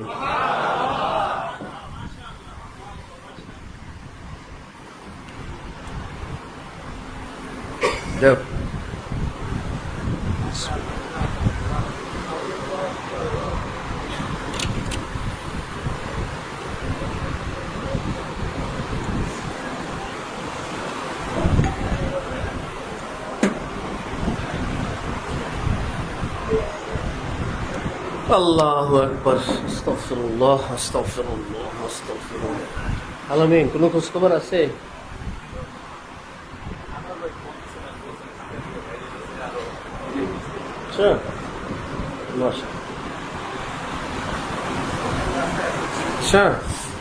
রাস্তায় আছেন? মাশাআল্লাহ, মাশাআল্লাহ। তাহলে শব্দগুলো হলো এমন, কাফেরের জাহান্নাম আযাব দেওয়ার জন্য, মুমিনের জাহান্নাম জান্নাতের উপযুক্ত বানানোর জন্য। মুমিনের জাহান্নাম শাস্তি দেওয়ার জন্য না জান্নাতের উপযুক্ত বানানোর জন্য? এটার আরেকটা সহজ উদাহরণ আমার কাছে আছে। বিদেশ থেকে স্বর্ণ আসে দুই রকম, কিছু একদম ইনটেক গহনা তৈরি হয়ে আসে, খুলবেন আর গলায় দিবে, আর কিছু আছে ভাঙ্গাচুরা স্বর্ণ অথবা বিস্কুট। দোনোটা কি স্বর্ণ না? এখন যেটা বিস্কুট হয়ে আসলো অথবা পুরান সোনা ময়লা সহ ভাঙ্গাচুরা কেউ কম কম পয়সা কিনে নিয়ে আসলো, এখন সেটাকে গলায় দেওয়ার জন্য ব্যবস্থা করা লাগবে না? যেটা আগে থেকে তৈরি হয়ে আসছে এটার কোনো কাজ এখানে নাই, শুধু ব্যবহার করবে। আগে থেকে তৈরি হয়ে আসে নাই কিন্তু স্বর্ণ, এখন এটা কি করবে? এটা ফেলানোর জিনিস না, এটাকে এখন রিফাইন করতে হবে দেশে এসে। ঠিক এই দুনিয়ার দেশ থেকে কবরে যাবে মানুষ দুই রকম হয়ে, কেউ একদম জান্নাতের উপযুক্ত হয়ে যাবে, যাবে আর জান্নাতে যাবে, আর কোনো কাজ নেই একদম। আরেক দল ইমানও আছে গুনাহও আছে। কি মুশকিল, এখন গুনাহ সহ জান্নাতে যাওয়ার কোনো ব্যবস্থা নাই। কিন্তু আল্লাহ পাকের এইদিকে মায়া, আসমান জমিনের চেয়ে শ্রেষ্ঠ নেয়ামত অন্তরে ঈমান। সরকারি দলীয় লোকও তো জেলে যায়, আইনের পেছে যায় না? এখন বিরোধী দলের লোকও যায়, চোর ডাকাতও যায়, রাষ্ট্রদ্রোহী মামলায়ও যায়, কঠিন জঙ্গিরাও যায়, আবার রাষ্ট্রের কোনো গুরুত্বপূর্ণ ব্যক্তিও জেলে যায়। ভিতরে গিয়ে খবর নিয়েন, সব জেল একরকম না। কারো কোমরে পায়ে হাতে বেড়ি বান্ধা, সকাল বিকাল লাঠি উষ্টা, সকাল বিকাল কষ্ট, বেইজ্জতি, হালকা ফুলকা পিটান ফুটান, আর দেয় খাবার দাবার। আর কাউকে জেলের ভিতরে আইসা বলে, স্যার কিছু লাগবে স্যার? স্যারে কিন্তু জাহান্নামে। বলে তো আইনের পেছে স্যারে এখানে ঢুকছে, বাইরেলে কিন্তু স্যার আবার আগের স্যার। কোন একটা আইন আছে, স্যার কিন্তু আগে স্যার কিছু লাগবে। যারা ওখানে ভিতরে আছে, এ পত্রিকা দেয়, টেলিভিশন দেয়, খেদমত করে, কত কিছু। মানুষ গিয়ে জেলের মধ্যে গিয়ে অন্য রেখে মিটিং করে আসে। কি ব্যাপারে? স্যারের জেল, এগুলা বুঝবেন না আপনারা, নাম মাত্র জেল। কিন্তু জেল তো জেল। স্যার নিজের স্ত্রীর সঙ্গে থাকতে পারে না, স্বাধীনভাবে ব্যবসা করতে পারে না, কার্যক্রম করতে পারে না, দেশে বিবৃতি দিতে পারে না, রাজনীতি করতে পারে না, কিছু তো বাইন্ডিংস আছেই। কিন্তু এই বলে সেখানে সে একদম বেরিয়ে পড়া জেল বন্দীদের মতো না, একটা ডিভিশন নিয়ে সে আসে। ঠিক মুসলমান যখন জাহান্নামে যাবে, এই পৃথিবীর রাজা বাদশা যত ডিভিশন পায় এর চাইতে বেশি ডিভিশন পাবে। ফেরেশতারা রিফাইন করবে, বলবে স্যার কোনো অসুবিধা তো হচ্ছে না? মুসলমান সাহেব, আপনি তো আইনের পেছে জাহান্নামে ঢুকছেন, আপনি তো জাহান্নামের লোক না, আপনি তো অচিরেই জান্নাতে চলে যাবেন। আপনি তো জান্নাতি মানুষ, আপনি তো ঈমানওয়ালা, আপনার ভিতরে ঈমানের নূর দেখা যাচ্ছে, আপনি তো আর কাফের না, আপনি খোদাদ্রোহী না, আপনি মুশরিক না, সেগুলো তো জ্বলছে, আপনি তো আর জ্বলার জন্য না, আপনাকে আল্লাহ জান্নাতের উপযুক্ত বানানোর জন্য এখানে পাঠাইছেন, আপনি তো থাকবেন না। নদীর পাড়ে কুমির থাকে, এখন হরিণ কুমির ঘাপত করে হরিণ একটাকে খেয়ে ফেলছে। এখন নদীর পাড় থেকে একজনে কুমিরকে লক্ষ্য করে বলে, কুমির, হরিণ তো খাইলা, সবই হজম হবে, শিং তো হজম হবে না। রঙে রঙে যে শিং ঢুকাইছো পেটে, হরিণের শিং তো তোমার পেটে হজম হবে না, এটাকে যে কোনো ভাবে তুমি বের করে ফেলতে হবে, এটা তোমার পেটে হজম হবে না। ঠিক পাড়া মহল্লার কোনো নেতা খেতা যদি কেউ পুলিশ না বুঝে নিয়ে যায়, মহল্লার লোকেরা বলে, পুলিশ নেও যে রঙে রঙে, রাখতে তো পারবে না। কোন নেতারে নেও, এর থেকে বড় কেউ ফোন দিবে, বাসায় রাইখা যাবা, মা পচাইবা, বলে না? ঠিক ইমানদারকে যখন জাহান্নামের ফেরেশতারা জাহান্নামে নিয়ে যায়, যে এখন অন্যান্য ফেরেশতারা বলে, নেও তো জাহান্নামের ভিতরে তো ঈমান আছে, রাখতে তো পারবা না। জাহান্নামে নিতে পারবা, রাখতে পারবা না, কারণ ভিতরে কি আছে? ঈমান আছে। ঈমানদার জাহান্নামে সব অস্থায়ী। সমস্ত ঈমানদার জাহান্নামে যাবে কি স্থায়ী না অস্থায়ী? অস্থায়ী ভাবে। তাও সেখানে কত ডিভিশন, কত রিফাইন। ডিভিশন কোত্থেকে? মুসলিম শরীফের হাদিস, সুম্মা আমাতাহুমুল্লাহু ইমাতাতান, এক প্রকারের মৃত্যু দিয়ে, অর্থাৎ অবশ বেহুশের অ্যানেস্থেসিয়া দিয়ে আল্লাহ পাক তাদের রিফাইন করবেন, আমার বান্দা যাতে কষ্ট না হয়। রিফাইন করো, যা করো, ঈমানদার সাহেব, কাফের না। এই পৃথিবীর মানুষ অপারেশন করে, অপারেশন রোগী একটু টের পায় না। কামরাঙ্গীচরের এক আলেম, উনি ওনার মায়ের চোখের অপারেশন করলেন, তো মা একদমই টের পায় নাই। হঠাৎ মা চোখ খুলে বলেন, কি মাহমুদ, তুমি তো বুড়া হয়ে গেছো। অনেকদিন নিজের ছেলেকে দেখে না, ছেলে যে দাড়ি পাকছে মা টের পায় নাই। এখন মায়ের চোখ অপারেশন থেকে যখন চোখ খুলছে, হঠাৎ নিজের ছেলেকে দেখে বলে, মাহমুদ তুমি কবে বুড়া হয়ে গেছো। ওফো, মা টেরও পায় নাই, এই ফাঁকে মায়ের চোখের অপারেশন হয়ে গেছে। আমার আম্মা বহুত জ্ঞানী মানুষ, হুঁশিয়ার মানুষ, ওনার টোটাল থাইরয়েড অপারেশন হবে। উনি একটা প্রস্তুতি নিয়ে আসছেন যে অবশ করার জন্য তো একটা ইঞ্জেকশন দিবে, আমি তখন চূড়ান্ত দোয়া দুরূদ পড়ে প্রস্তুতি নিব। ডাক্তাররা আরো তালাক হয়ে গেছে, যে ইঞ্জেকশন দেয়, ইঞ্জেকশনের আগে এখন ওখানে স্প্রে করার ব্যবস্থা বেরোয়েছে, হালকা একটু স্প্রে করে ইঞ্জেকশনের ব্যথাও যেন না পায়। উনি তো অপেক্ষায় আছে, ইঞ্জেকশনের সুইয়ের ব্যথা তো পাবো, তারপরে না আমি টের পাবো। এখন তার পিছনে আরো ডাক্তার আরো অ্যাডভান্স, সে স্প্রে করছে, ওই জায়গায় ইঞ্জেকশন দিছে, উনি বেহুশ হয়েছেন, অপারেশন হয়েছে, সব শেষ করে আমি যখন ভিতরে গেলাম, আমারে কি বলে, শোয়া রাখছে কেন, অপারেশন করবে না? এত লম্বা সময় শোয়া রাখছে, অপারেশন করবে না? একদম টোটাল অপারেশন সাকসেস, শেষ। উনি একদমই জানে না। রব্বুল আলামিন বলেন, পৃথিবীর অ্যানেস্থেসিয়াতে যদি এমন হয়, সুম্মা আমাতাহুমুল্লাহু ইমাতাতান, আমার মুমিন মুসলমান বান্দাদেরকে যখন জাহান্নামে ফেলবো, এর চাইতে উন্নত ব্যবস্থা করে ফেলবো। এই জন্য এক হুজুর বলছেন, मैं गुलाम मुस्तफा हूँ, मेरी आजमते न पूछो, मेरे नाम से जहन्नम को भी आ गया पसीना। আমাকে চিনো, আমি আখিরি নবী, প্যারা নবী হযরত মুহাম্মদুর রাসূলুল্লাহ সাল্লাল্লাহু আলাইহি ওয়াসাল্লামের উম্মত লাগি। আর জানবা কিছু? আর কিছু কি? আমার নাম শুনলে জাহান্নামের ঘাম বের হয়ে যায়। আমার নাম শুনলে জাহান্নামের ঘাম বের হয়। হাদিসে পাকের এক শব্দ, সেটাকে ছন্দের আকারে তিনি এভাবে বলছেন। হাদিসে পাকে আছে, পুলসিরাতের উপর দিয়ে মুমিন যখন পার হবে, নিচে জাহান্নাম চিৎকার করতে থাকবে, ইমানদার সাহেব একটু দ্রুত পার হন, আপনার ইমানের নূরের ফোকাসে আমি জাহান্নামের আগুনটা নিভে গেল। ইমানদার সাহেব সরি, একটু প্লিজ একটু দ্রুত যান, আমি শেষ হয়ে গেলাম, আপনি একটু দ্রুত পার হন, আপনারা নূরের ফোকাসে আমার আগুন নিভে যাচ্ছে। ওই কথাটাকে তিনি এই ভাষায় বলছেন, শুনবো আমার কথা, আমার নামের চোটে, আমার ইমানের ফোকাসে জাহান্নামের ঘাম বের হয়, এই কথাটাকে বলছেন, মেরে নাম সে জাহান্নাম কো ভি আ গায়া পসিনা।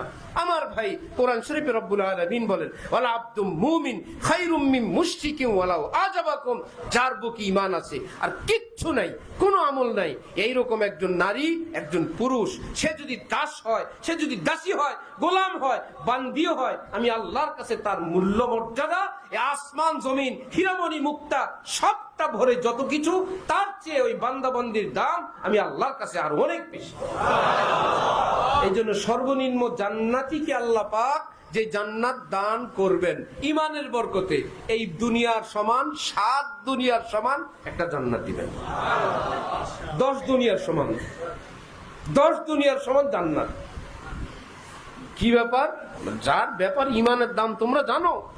আমাকে দেখে নাই, আমার নবীকে দেখে নাই, ফেরেশতা দেখে নাই, হাসান নসর দেখে নাই, শুধু আমি আল্লাহর উপর ঈমান আনলেও লা ইলাহা ইল্লাল্লাহ মুহাম্মাদুর রাসূলুল্লাহ, এত বড় কালিমা পড়ুয়া মানুষ চিনো, এই কালিমার বদলায় চিরকালের জন্য আমি তাকে 10 দুনিয়ার সমান জান্নাত দিয়ে রাখছি। তাও কি সিস্টেম? জান্নাতি জান্নাতে যাবে। এক বুজুর্গ, জান্নাত তো কিয়া হ্যায়, ছোটি সি খোদাই হ্যায়।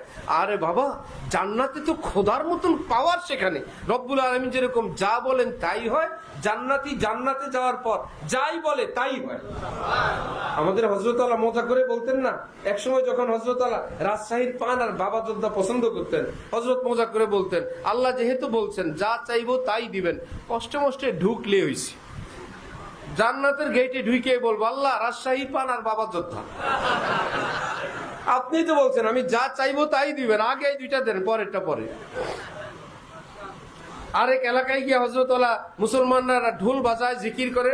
হযরত বললেন যে ভাইয়েরা, ঢোল বাজান আপনারা, নিশ্চয়ই এটা মজা পান, কিন্তু আপনাদের কাছে অনুরোধ, আমাদের পেয়ারা নবী তো জিকিরের সময় ঢোল বাজাইতেন না। হযরত আবু বকর সিদ্দিক, ওমর, ওসমান, আলী রাদিয়াল্লাহু আনহুম, সাহাবায়ে কেরাম, তাবিঈন, কোন আল্লাহর ওলিরা, কোন আলেম ওলামারা ঢোল বাজাইতেন না। আপনারা বাজান, নিশ্চয়ই একটা মজা, একটা হাকিকত আপনাদের কাছে আছে, কিন্তু আপনাদের কাছে অনুরোধ, অল্প কয়েকটা দিন, চন্দি দিন রুক যাইয়ে গানে বাজানে সে ইহা শৌক সে জান্নাত মে ফির গাতে বাজাতে যাইয়ে, অল্প কয়েকটা দিন একটু বিরত থাকেন, ওয়াদা করলাম ইমানের বরকতে আপনি যদি জান্নাতে যান, ইমানের বরকতে আল্লাহ যদি আমাকেও জান্নাত দান করে, আমরা জান্নাতে একত্রে জিকির করব, আমি জিকির করব, আপনারা ঢোল বাজাবেন। যান, আপনারা ঢোল বাজাবেন, আপনাদের সঙ্গে আমি জিকির করব। এই কথা শুনে তারা বলে, এই হুজুর ঠিক আছে। সব হুজুর শুধু ঢোলের বিরুদ্ধে বলে, এই হুজুর খানিকটা হইলেও লাইনে আছে, শুধু অল্প কয়েকদিন বলছে, তারপরে ইনশাল্লাহ। কি ভাইরা, সেখানে কোনো নিষেধ আছে? সেই মুসলমানরা বলছে যে হ্যাঁ খুব ঠিক আছে, হুজুর আমাদেরকে অল্প কয়েকদিনের জন্য ব্রেক দিছে, তাহলে আমরা জান্নাতে যাওয়ার জন্য প্রস্তুত আছি ইনশাল্লাহ। আল্লাহ আমাদের সবার জন্য কবুল ফরমায়। জান্নাতে মানুষ 2 গেটে যাবে। কয় গেটে যাবে? গেট 2টা, একটা মুত্তাকি আর একটা তাওয়াবিন, একদম ফ্রেশ মুসলমান, এই গেটে জান্নাত। যারা ভুল বিচ্যুতি করলো কিন্তু তওবা তিল্লা করে আল্লাহ থেকে মাপও নিয়ে নিল, আপনারা এই গেট। বলে গেট দিয়ে কি করব, ঢুকতে পারলে হয়েছে। স্পেশাল বান্দারা এই গেট, তওবা তিল্লা পার্টি এই গেট। কি ভাইরা, আমাদের গেট চাই না জান্নাত চাই? আল্লাহ আপনি যেই গেটে হোক আমাদেরকে জান্নাত দান করেন। এই জন্য আমাদের শায়খের এক ছোট্ট কিতাব আছে, জান্নাতের 2 পথ, জান্নাতের প্রবেশের 2টা গেট, একটা তাকওয়া আর একটা তওবা। এক পথের নাম তাকওয়া, আর এক পথের নাম কি? তওবা। চেষ্টা করব তাকওয়ার পথে, যদি ফেল খাই তওবার পথে যাওয়ার চেষ্টা করব ইনশাআল্লাহ। নবীজি ইরশাদ করেন, তুবা লিমান ওয়াজাদা ফি সাহিফাতিহি ইস্তিগফারান কাসীরা, যার আমলনামায় বেশি বেশি তওবা পাওয়া যাবে, আমি আখিরি নবী, আমি সাইয়্যিদুল মুরসালিন, তার জান্নাতের সুসংবাদ দিয়ে গেলাম। কারণ বেশি বেশি তওবার তৌফিক হওয়া, এটা জান্নাতি হওয়ার আলামত। তাকেই আল্লাহ তওবা করতে দেন যাকে জান্নাত দিবেন, যাকে জান্নাত দিবেন না তাকে তওবা করতে দিবেন। না তোকে দিব না। এই জন্য সে কেবল বলবে, হযরত আল্লাহ শুনাইছেন পাকিস্তানে কঠিন কোন অপরাধী মৃত্যুর আগে আলেম ওলামাদেরকে নিয়ে আসছে, হযরত তওবা পড়ান, আলেমরা তওবা পড়ানোর চেষ্টা করে, সে বলে মুঝসে পড়া নেই যাতা, কাহা নেই যাতা। যে আলেমরা আপনারা যে তওবা বলেন, আস্তাগফিরুল্লাহ বলেন, ওই কথাটা আমার মুখে আসে না, তো যেটা বলো ওটা তো আসে, আস্তাগফিরুল্লাহ আসে না কেন? আলেমরা বলে হইছে, কথা বলতে পারে, আস্তাগফিরুল্লাহ বলতে পারে না, কাজ হইছে, আল্লাহ পাক মাফ করবেন না, এই জন্য তাকে আস্তাগফিরুল্লাহও বলতে দেন না। আল্লাহ পাক যাকে ক্ষমা করবেন তাকে ক্ষমা চাওয়ারও তৌফিক দান করেন। আমরা ক্ষমা চাইবো ইনশাআল্লাহ। হযরত হাকিমুল উম্মত থানভী নওয়ারাল্লাহু মারকাদাহু, আজকে যিনি এখানে আসতেছেন তাকে বলা হয় তিনি এই যুগের থানভী, তিনি এই যুগের হাকিমুল উম্মত। বুঝে আসছে? এই যুগের শ্রেষ্ঠ আল্লাহর ওলি, শ্রেষ্ঠ একজন আলেমী দ্বীন, এই দেশের না পুরো পৃথিবীর, পুরো পৃথিবীর। হযরত নবী বলেন, ভাইয়েরা এক কাজ করা যায়, প্রতিদিন যদি রাতের বেলা একটু তওবা করি, সারাদিন তো তওবা করব, রাতের বেলা একটু তওবা করার নিয়ম বানায় নিব, অবশ্যই রাতের বেলা তওবা করব, চেষ্টা করবো ইনশাআল্লাহ। সবচেয়ে উত্তম উযু করে 2 রাকাত, এই তওবার নামাজটা যদি এশার পরে হয় তাহাজ্জুদ হয়ে যাবে। এটা তাহাজ্জুদের ওয়াক্ত শুরু হয় এশার নামাজের পরে। তাহাজ্জুদের ওয়াক্ত শুরু হয় কখন? বলবেন যে সারা জীবন শুনলাম শেষ রাইতে, আজকে শুনলাম এশার পরে, কিয়ামতের আলামত। বলে ডিজিটাল হুজুর সহ কদিন পরে বলবে মাগরিবের পরে, কদিন পরে বলবে 24 ঘন্টায় তাহাজ্জুদ পড়া যায় না, আর বলবে না কেউ। এটা লাজ। নবীজি যা বলে গেছেন এর বাইরে কেউ বলতে পারবে না। কি শুরু হয়? তাহাজ্জুদের ওয়াক্ত শুরু হয় এশার নামাজের পরে। আপনার ভোর রাতের গল্প, অর্থাৎ যত রাত গভীর হয় তত দামি ওয়াক্ত আসে। ওয়াক্ত আসে না, দামি ওয়াক্ত আসে। একটা হলো চাইল, আরেকটা হলো দামি চাইল। চাইল যেটা, ওটা কি চাইল না? আরেকটা হলো দামি চাইল। ও দামি চাইল যদি দামি চাইল হয়, নরমাল চাইল কি চাইল না? চাইল। জোহরের ওয়াক্ত হয় 12টায়, আমরা জোহর পড়ি কয়টায়? 1:30টায়, 1:15টায়। আচ্ছা, কেউ যদি 12টায়, 12:15টায়, যে ভাই আমার গাড়ি আছে, আমার প্লেন আছে, আমি ওই টাইমে পড়তে পারবো না, 12:15টায় তিনি জোহর পড়লেন, কিয়ামতের দিন ওনার নামে কি উঠবে? জোহর কাজা না আদায়? সারা জীবন যে 1:30টায় পড়লেন, এটা হলো দামি ওয়াক্ত। জোহর একটু দেরি করলে কি হয়? দামি হয়। আবরিদু বিজ-যুহর ফাইন্না শিদ্দাতাল হাররি মিন ফাইহি জাহান্নাম। নবীজি বলেন, জোহর একটু ঠান্ডা করে পড়ো, ঠিক দুপুরে পড়ো না, এটা উত্তম। দুপুরের এই গরম, এটা জাহান্নামের ভাপের মতো, একটু ঠান্ডা করো। তা আমরা যে 1টা 2টার দিকে নেই, এটা কি ওয়াক্ত আসে তখন না দামি ওয়াক্ত? দামির অপেক্ষায় যদি একদম বাদ যায়, সেই তুলনায় যদি 12টা 12:15টায় পড়ে নেয়, কিয়ামতি কি জোহর কাজা না জোহর আদায়? আদায়। শুধু বাদ গেছে, দামি হয় নাই। দামি বাদ দেন, জোহর হয়ে গেছে। তাহলে শেষ রাতে তাহাজ্জুদের ওয়াক্ত না দামি ওয়াক্ত? ওয়াক্ত শুরু হয় কখন? এশার পরে। এখন এশার ফরজ সুন্নত আদায় হয়ে গেছে, এবার আপনি যত নফল পড়বেন সব তাহাজ্জুদ। যদি পারেন বিতিরটা একটু পরে পড়েন, আর যদি বিতিরও পড়ে ফেলেন তারপরেও পড়েন, তাও তাহাজ্জুদ। উত্তম হলো বিতিরের আগে পড়া। আর যদি আপনি বিতিরও পড়ে নিলেন তারপরে পড়বেন। আরেক মজার খবর, নফল নামাজ, এক নামাজে কয়েক নিয়ত করা যায়। এই তাহাজ্জুদের মধ্যে আপনি কত নিয়ত করতে পারবেন? নফল নিয়ত, এটাই তওবা, এটাই তাহাজ্জুদ, এটাই হাজত। আল্লাহ আমি তওবার নামাজ, হাজতের নামাজ। হাজত তো প্রয়োজন, জরুরত, আমার ব্যবসা বাণিজ্য, আমার ঋণ, আমার বউ বাচ্চা, আমার স্বাস্থ্য, আমার রোগ ইত্যাদি ইত্যাদি, হালাল যত কামনা বাসনা। এই 2 রাকাতের আগেই নিয়ত করলেন দাঁড়ায় দাঁড়ায়, আল্লাহ এটাই তাহাজ্জুদ, এটাই আমার সারা জীবনের গুনার জন্য তওবা। আল্লাহ আমার এই এই জিনিস প্রয়োজন, আল্লাহ এই নামাজের সওয়াব আমার আব্বা আম্মারও দিয়েন, আমার দাদা দাদি শ্বশুর শাশুড়ি ওনাদেরকেও দিয়েন। নামাজ 2 রাকাত, নিয়ত কতগুলো? এইবার আল্লাহু আকবার। এই তওবা, এটাই তাহাজ্জুদ, এটাই হাজত, এটাই সওয়াব রেসানি হয়ে যাবে ইনশাআল্লাহ। আগের যুগে আলেম ওলামারা মানুষকে বলতেন, আপনি যদি কারো জন্য দোয়া দুরুদ পড়ে সওয়াব রেসানি করেন, কুল হু আল্লাহ পড়েন, আর যদি আল্লাহকে বলেন আল্লাহ এর সওয়াব আমার আব্বা আম্মাকে দিয়েন, আবার আলেমরা বলেন আপনার সব পুরাটাই থাকবে। এখন সবাই বলতো, নতুন বিজ্ঞানী যেগুলো মাথা খারাপ ছিল বলে দিয়াও দিল আবার রইয়াও গেল, এটা আবার কেমন বলতো না? আপনি বললেন এই কুলহু আল্লাহ সব আমার আব্বা আম্মাকে দিয়েন, আবার নাকি আলেমরা বলে আপনার আমল নামায়ও পুরাটা রয়ে গেছে, ওখানেও পুরাটা গেছে, এইটা আবার কেমন? পুরাটা থাকলে আবার পুরাটা যায় কিভাবে? এই যুগে আপনারা যারা মোবাইল কম্পিউটার চালান, মোবাইলে আসেন, একটা মোবাইল থেকে একটা SMS যখন সেন্ড করেন, অর্ধেক যায় না পুরাটাই যায়? থাকে কি অর্ধেক না পুরাটাই থাকে? পুরাটাই গেছে, পুরাটাই আছে, এটা আবার কেমন?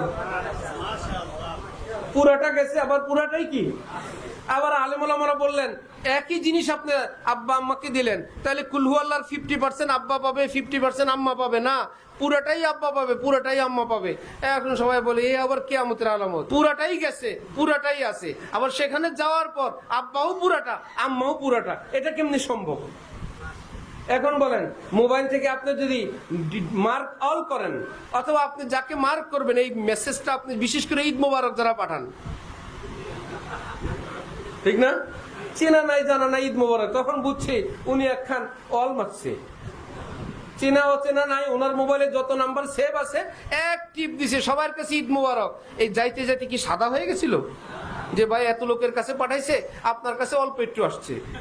না, সবার কাছে গেছে। চেনা অচেনা দেশ বিদেশ একটা ঈদ মুবারক সবার কাছে গেছে, আপনারটা আছে না? ঠিক এক সূরা কুলহু আল্লাহ। এবার আপনি মার্ক করেন কাকে দিতে চান। এবার আব্বাকে দিতে চাই মার, আম্মাকে দিতে চাই মার, দাদা দাদি নানা নানি শ্বশুর শাশুড়ি আত্মীয় স্বজন ওস্তাদ সমস্ত নবী রসুল। এবার মনে হইল সব মুসলমান, সব মুসলমান যেগুলো দুনিয়াতে আছে, যেগুলো কবরে গেছে, একদম মার্ক অল। আল্লাহ পাক বলবেন তোমার চেনা লাগবে না, সবার আমল নামায় তোমার পক্ষ থেকে কুলহু আল্লাহ পাঠিয়ে দিলাম, তোমারটা রয়ে গেল পুরাটাই। চেষ্টা করবো ইনশাল্লাহ। তাহলে তাহাজ্জুদের ওয়াক্ত কখন শুরু হয়? এশার পরে। শেষ রাতে কি শুরু হয়? দামি ওয়াক্ত। হযরত ওয়ালা করাচি তো করাচি, উনি বলতেন মাই রোমান্টিক পীর হো। শুনলেই কি মজা লাগে। হযরত বলেন যে ভাই আমার এখানে হলো দুনিয়া সব একদম উন্নত প্রযুক্তি এবং পদ্ধতি, শরীয়ত যেটা জায়েজ, আমি এখানে তোমাদেরকে সহজ পদ্ধতিতে বলি, শুনো। যে কি? যে যদি শেষ রাতে তাহাজ্জুদ, সেটা হলো কাচ্চি। ভাই লম্বা চূড়া একজনে ধরেন, নাজিল হইতেছে উপর থেকে। নাজিল অর্থ উপর থেকে অবতীর্ণ হওয়া, এটা হয়েছে না? আগের যুগে নাজিল হইতো কি, আর এখন নাজিল হয় কি?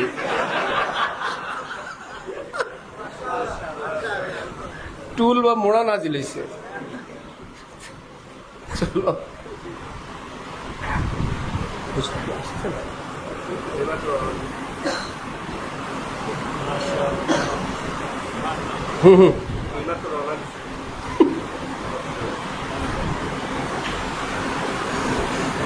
লা ইলাহা ইল্লাল্লাহ। কি বলছি বলেন? রোমান্টিক। সাবাস। হযরত বলতেন ভাই শেষ রাতে তাহাজ্জুদ হলো কাচ্চি। শেষ রাতে তাহাজ্জুদ কি? আর এশার পরে তাহাজ্জুদ হলো তেহারি। পারলে কাচ্চি খাও, কাচ্চি যদি না পাও তেহারি ছেড়ো না।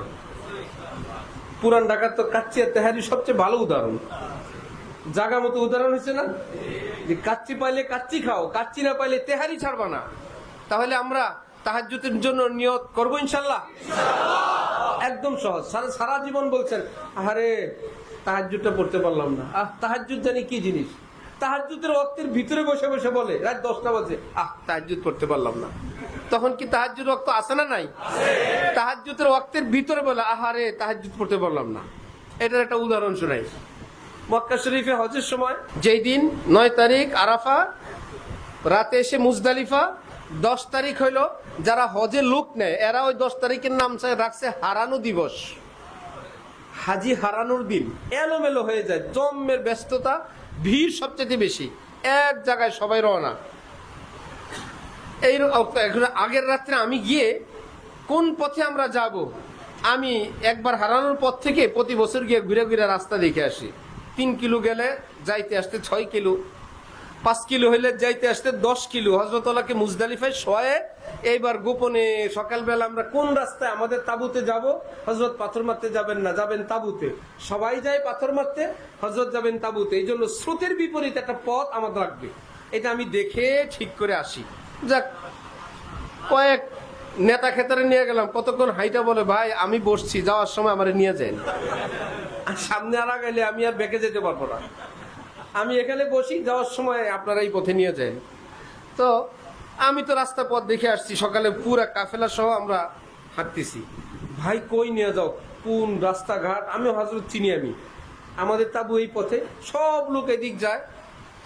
আমাদের এক হাজী সাহেব বেচারা দল থেকে ছুটে গেছে যে কোনো ভাবে, সারাদিন ঘুরছে, সারা সকাল ঘুরে হারায় এক জায়গায় বসে আছে, পা চলে না, তাবু খুঁজে পাওয়া সম্ভব না, ঠিকানাও চিনি না। আল্লাহ যদি নেয় তাবুতে যাব, নইলে নাই। আমি তো চিনি, আমরা খুঁজতে খুঁজতে আমাদের একটু স্বাভাবিকভাবে আমরা একটু দেরি করে রওনা হয়ে আমরা আমাদের তাবুর সামনে গিয়ে দেখি ওই হাজী সাহেব তাবুর বাইরে বসে আমাদেরকে দেখে বলে আপনারা। সে ভাবছে আমি একা হারাই নাই, পুরো পিসব সহ হারাই গেছে, পুরো গ্রুপ হারাইছে, হারাইছে। আবার আমি হারাই যেখানে আসছি ওনারা ওখানে আসছে, আপনারা এখানে। আমি বললাম কেন, এটাই তো আমার তাবু, আমাদের তাবু। কোনটা? উনি যেটারে পিস দিয়ে বসে রয়েছে ওইটা। এই লম্বা টাইম খোঁজাখুঁজির পর যেখানে ক্লান্ত হয়ে বসছে, আমার দ্বারা তাবু খোঁজা সম্ভব না, আল্লাহ যদি নেয় যাব, নইলে নাই। বসছে কোথায়? দূরে না তাবুর কাছে? আমরা মানে উল্টাইলে ওনার তাবু। যারা তাহাজ্জুদের অর্থের ভিতরে বলে আহা তাহাজ্জুদ পড়তে পারলাম না, ওই বেচারা বলে যখন তখন কি তাহাজ্জুদের অর্থ শেষ না আছে? আছে। আরেক পার্টি আছে এরকম, মাগরিবের আজানের আধা ঘন্টা পরে বলে ইস মাগরিবটা পড়তে পারলাম না, অথচ তখনও মাগরিবের রক্ত আছে। আপনারা আপনাদের মোবাইলে, ক্যালেন্ডারে সব জায়গায় দেখে নিবেন, মাগরিবের রক্ত সারা বছর সূর্যাস্তের পরে কমপক্ষে 1 ঘন্টা 4 মিনিট থাকে, কমপক্ষে 1.5 ঘন্টার মতো থাকে মৌসুম ভেদে, কমপক্ষে থাকে 1 ঘন্টা 4 মিনিট সূর্যাস্তের পরে, এর নিচে নাই। বলবেন সারা জীবন শুনলাম মাগরিব অল্প একটু, আপনি উল্টা পাল্টা আরো কত কিছু শুনছেন, আমরা কত হিসাব দিব? হ্যাঁ, মাগরিবের টাইম উত্তম হইল দ্রুত পড়া, মুস্তাহাব। মাগরিবের আউয়াল ওয়াক্তে পড়া কি মুস্তাহাব। টাইম আছে আরো লম্বা, চাও সেটা যদি এরকম হয় যে কোনো কারণে আপনার দেরি হয়েছে, আপনার মুস্তাহাবের কোনো ক্ষতি নেই। সাহাবী আব্দুল্লাহ ইবনে ওমর রওনা হইলেন, ওনার সঙ্গে ওনার গোলাম। পীরের থেকে মুরিদরা তো 1 লাইন বেশি বুঝে, নেতার থেকে কর্মীরা বেশি বুঝে না। আব্দুল্লাহ ইবনে ওমর খাদেম সাহেব বল হুজুর মাগরিব, থাম বেটা। উনি চলছে হুজুর মাগরিব, আরেকটু হুজুর মাগরিবের রক্ত, আরে থাম। পীরিচে মুরিদ বেশি খেপা। এক জায়গায় গিয়ে নামলেন, নাইমা মাগরিব পড়লেন, মাগরিবের রক্ত আছে, একটু থামলেন, বললেন একামত দাও, এশা। তার মানে মাগরিব এবং এশার মাঝামাঝি কোনো জিরো স্পেস, মাগরিবও না এশাও না এমন কোনো টাইম নাই। যেই টাইমে মাগরিবও না এশাও না এমন কোনো টাইম নাই। যেই সেকেন্ডে মাগরিব শেষ, পরের সেকেন্ডে এশা শুরু। আমরা সেকেন্ড পাবো থেকে, মিনিট ধরেন, যেই মিনিটে মাগরিব শেষ, পরের মিনিটে কি শুরু? হযরত আব্দুল্লাহ ইবনে ওমর মাগরিবের ওয়াক্তে মাগরিব, এশার ওয়াক্তে এশা, একদম শেষ ওয়াক্তে। কেন? সফরে 2 বার গাড়ি থামানো, ঘোড়া থামানো, সব জায়গায় মসজিদ পাওয়া, উজুর জায়গায় ইস্তেঞ্জার জায়গা পাওয়া কঠিন না? এক জায়গায় এমন ভাবে থামলেন, মাগরিব আর এশা দুটোটা পরে চলো এবার সারা রাত ছুটি। ঠিক এমনি ভাবে এশার নামাজের ওয়াক্ত থাকে কয়টা পর্যন্ত? যে বলতে পারবেন আজকে কয়টা? সবাই হুঁশিয়ার হয়ে গেছে, একদম ফজরের আগ পর্যন্ত এশার ওয়াক্ত। কয়টা পর্যন্ত? যতক্ষণ সেহরি খাওয়া যায় ততক্ষণ ফজর পড়া যায়, যতক্ষণ সেহরি খাওয়া যায় ততক্ষণ তাহাজ্জুদ পড়া যায়। সাবধানতার জন্য শুধু ক্যালেন্ডারে 5 মিনিটের একটা শূন্য বানায় রাখে, আসলে কোনো এটার পক্ত না, সাবধানতা সতর্কতার জন্য, যে ভাই কোনটা কোনো প্যাচ না লাগে, এত লম্বা টাইম তোমার, 5 মিনিট একটু থামো। তাহলে এশা অনেকে 12টা হয়ে গেলে বলে আহা এশাটা কাজা হয়ে গেছে, তাহলে মনে করবো ওই তাবুওয়ালার মতন আরেকজন পাওয়া গেছে। 12টার পরে যে বলবে অল্পের জন্য এশাটা কাজা হয়ে গেল, এখন কিওয়ালা? তাবুওয়ালা। এশার পরে যে বলে তাহাজ্জুদ পড়তে পারলাম না, সে কিওয়ালা? তাবুওয়ালা। কি ব্যাপার? নিজের তাবুর বাইরে বসে বসে বলে তাবুটা হারায় ফেলছি। একদম আমাদের গ্রামীণ ভাষায় আছে, কোন কৃষক নিজের কোমরে কাঁচি কাস্তে এইভাবে খোঁচায় রেখা নিজের গ্রাম আশপাশের সব গ্রাম খুঁজছে, নিজের বউরে পিটাইছে। কাঁচি গেল কই? পরে দেখে কাঁচি কোমরের মধ্যে। তাহলে তাহাজ্জুদের ওয়াক্ত শুরু হয় কখন? এশার পরে। এশার পর ফরজ 2 রাকাত সুন্নাত, তারপরে শুরু হয়। ঠিক এইরকম ভাবে তারাবির নামাজের টাইম শুরু হয় কখন? এশা ফরজ এবং সুন্নত আদায়ের পরে। এর আগে তারাবি স্টার্ট হয় না। আগে এশা পড়বেন, তারা সুন্নত 2 রাকাত পড়বেন, এইবার তারাবির ওয়াক্ত কি হয়েছে? শুরু হয়েছে। এই জন্য তারাবিরও কিয়ামুল লাইল বলে, তাহাজ্জুদকেও কিয়ামুল লাইল বলে, তারাবিকেও কি বলে? এই দুটো একই পার্টির কাছাকাছি। তাহলে 2 রাকাত নামাজ তওবার নিয়তে পড়বো, কেমন ইনশাআল্লাহ? এর সঙ্গে অন্যান্য নিয়ত করতে পারবেন। যদি না পারেন নামাজ ছাড়াই তওবা করবেন, মুনাজাত করবেন। সেটাও যদি না পারেন মুখে মুখে বলবেন আল্লাহ আমার জীবনের সবগুলো গুনাহ মাফ করে দেন। এও যদি না পারেন, একদম শুইতে চলে গেছেন, বসতেও মনে নাই, মুনাজাতও মনে নাই, নামাজও মনে নাই, কিছুই মনে নাই, মনে মনে একবার বলতে পারবেন না আল্লাহ মাফ করে দেন? বলা যাবে কিনা ইনশাআল্লাহ? পাকা নিয়ত আজকে থেকে ইনশাআল্লাহ। যদি আল্লাহ কবুল করেন তাহলে ঘুমানো পর্যন্ত জীবনের সবগুলা গুনাহ মাফ। এই রাতে মৃত্যু হইলে বিনা গুনায় কবরে। সকাল 9টায় 10টায় মৃত্যু হইলে গতকাল রাত পর্যন্ত মাপ, সকাল 10টা পর্যন্ত কিছু গুনাহ পাওয়া গেছে, আল্লাহ ফেরেশতারা বলবে আল্লাহ কালকে রাত পর্যন্ত মাপ, এক বেলার গুনাহ আছে দিব জাহান্নামে। আল্লাহ বলবেন আমি আল্লাহ 70 বছর মাফ করে দিলাম, এক বেলার জন্য জাহান্নাম দিব? আজকে যদি আমার বান্দা রাত পর্যন্ত হায়াত পাইতো, রাতে কিন্তু তওবা করত। আমার বান্দা কিন্তু রাতে তওবা করত, টাইম পায় না, এই জন্য তওবা করতে পারে নাই। আমি আল্লাহ এইটুকুন টাইমও মাফ করে দিলাম। চেষ্টা করবো ইনশাআল্লাহ। জীবনে আরেকটা কাজ, সেটা হলো হক্কানি কোন আল্লাহওয়ালা তাদের সঙ্গে যোগ দাও। তাহলে লাভ কি? আমি আপনি না বিমান চালাইতে জানি না ডাইন বাম বুঝি, আমরাও 6 ঘন্টায় জিদ্দা, 7 ঘন্টায় জিদ্দা যাই না? বিমানের পাইলট কত কষ্ট করে, কত পরীক্ষা নিরীক্ষা করে সে যায় 7 ঘন্টায় জিদ্দা, আর আমাদের মতন ওই ব্যাপারে চরম অজ্ঞ, আমরাও 7 ঘন্টায় জিদ্দা। জিজ্ঞেস করলে কিভাবে বলবেন? ভিসা করছি, টিকিট করে বিমানে উঠছি, বাকি টাইম পাইলট, বাকি কাজ পাইলটের। ভিসা টিকিট করে বিমানে উঠলাম, আর বাকি কাজ কে করলো? পাইলট কি বাড়ি থেকে ধরে নিয়ে গেছিল যে আমি বিমান চালাই, আসেন জিদ্দা নিয়ে যাই, আসেন? এরকম আমাকে ভিসা করতে হবে, আমাকে টিকিট করতে হবে, বোর্ডিং করতে হবে, বাকি কাজ শেষ করে আমাকে বিমানে পা দিয়ে উঠতে হবে। এইবার বাকি কাজ কার? পাইলটের। ঠিক আল্লাহর রাস্তায় চলার জন্য যে হকের উপরে থাকা, নামাজ রোজা করা, হালাল খাওয়া, জুলুম অত্যাচার থেকে বিরত থাকা, মোটা দাগের ভাষা, ফরজ ওয়াজিব গুলো আদায় করা, গুনাহ থেকে বেঁচে থাকা, টিকিট ভিসা। ফরজ ওয়াজিবাত আদায় করা, গুনাহ থেকে বেঁচে থাকা, এগুলো কি? Ticket visa boarding card. এবার বাকি কাজ আল্লাহওয়ালা বিমানে গিয়ে উঠেন। আল্লাহওয়ালা যেই ঘন্টায়, যত ঘন্টায় যেই শহরে, আমরাও আপনারাও সেই অত ঘন্টায় সেই শহরে। পারবো না ইনশাল্লাহ? ইনশাল্লাহ, একদম সহজ। এখন বলে আল্লাহওয়ালাদের ফয়েজ বরকত। আগের যুগে এক আলেমকে, বুজুর্গকে আলেম বললেন, এই ফয়েজ বরকত এগুলো আমার বুঝে আসেন, একজনের ফয়েজ আরেকজনের পাই কেমনি? তোর গায়ে বাতাস লাগে? লাগে। খাদেম তুমি বাতাস কারে দাও? আপনারে দেই। বাতাস আমারে দেয়, আপনি পান কেমনি? আশ্চর্য কথা। খাদেম বাতাস দেয় পিসাবকে, পিসাবের সঙ্গে যে থাকে সে বলে আমিও একটু বাতাস পাই। কোন আল্লাহওয়ালা যেই বাড়িতে যান, খাবার কি একজনের জন্য হয় না কয়েকজনের জন্য? বাকি কয়েকজন কি তাদের ক্ষমতায় খায় না আল্লাহওয়ালার বরকতে খায়? কি আল্লাহওয়ালার বরকতে বলে ওনার সঙ্গে যারা আসবেন একই খাবার দিতে হবে, একা তো আর দেওয়া যাবে না। 5, 7, 10, 20 জন যে যেভাবে হয় ওনার সঙ্গীদের জন্য।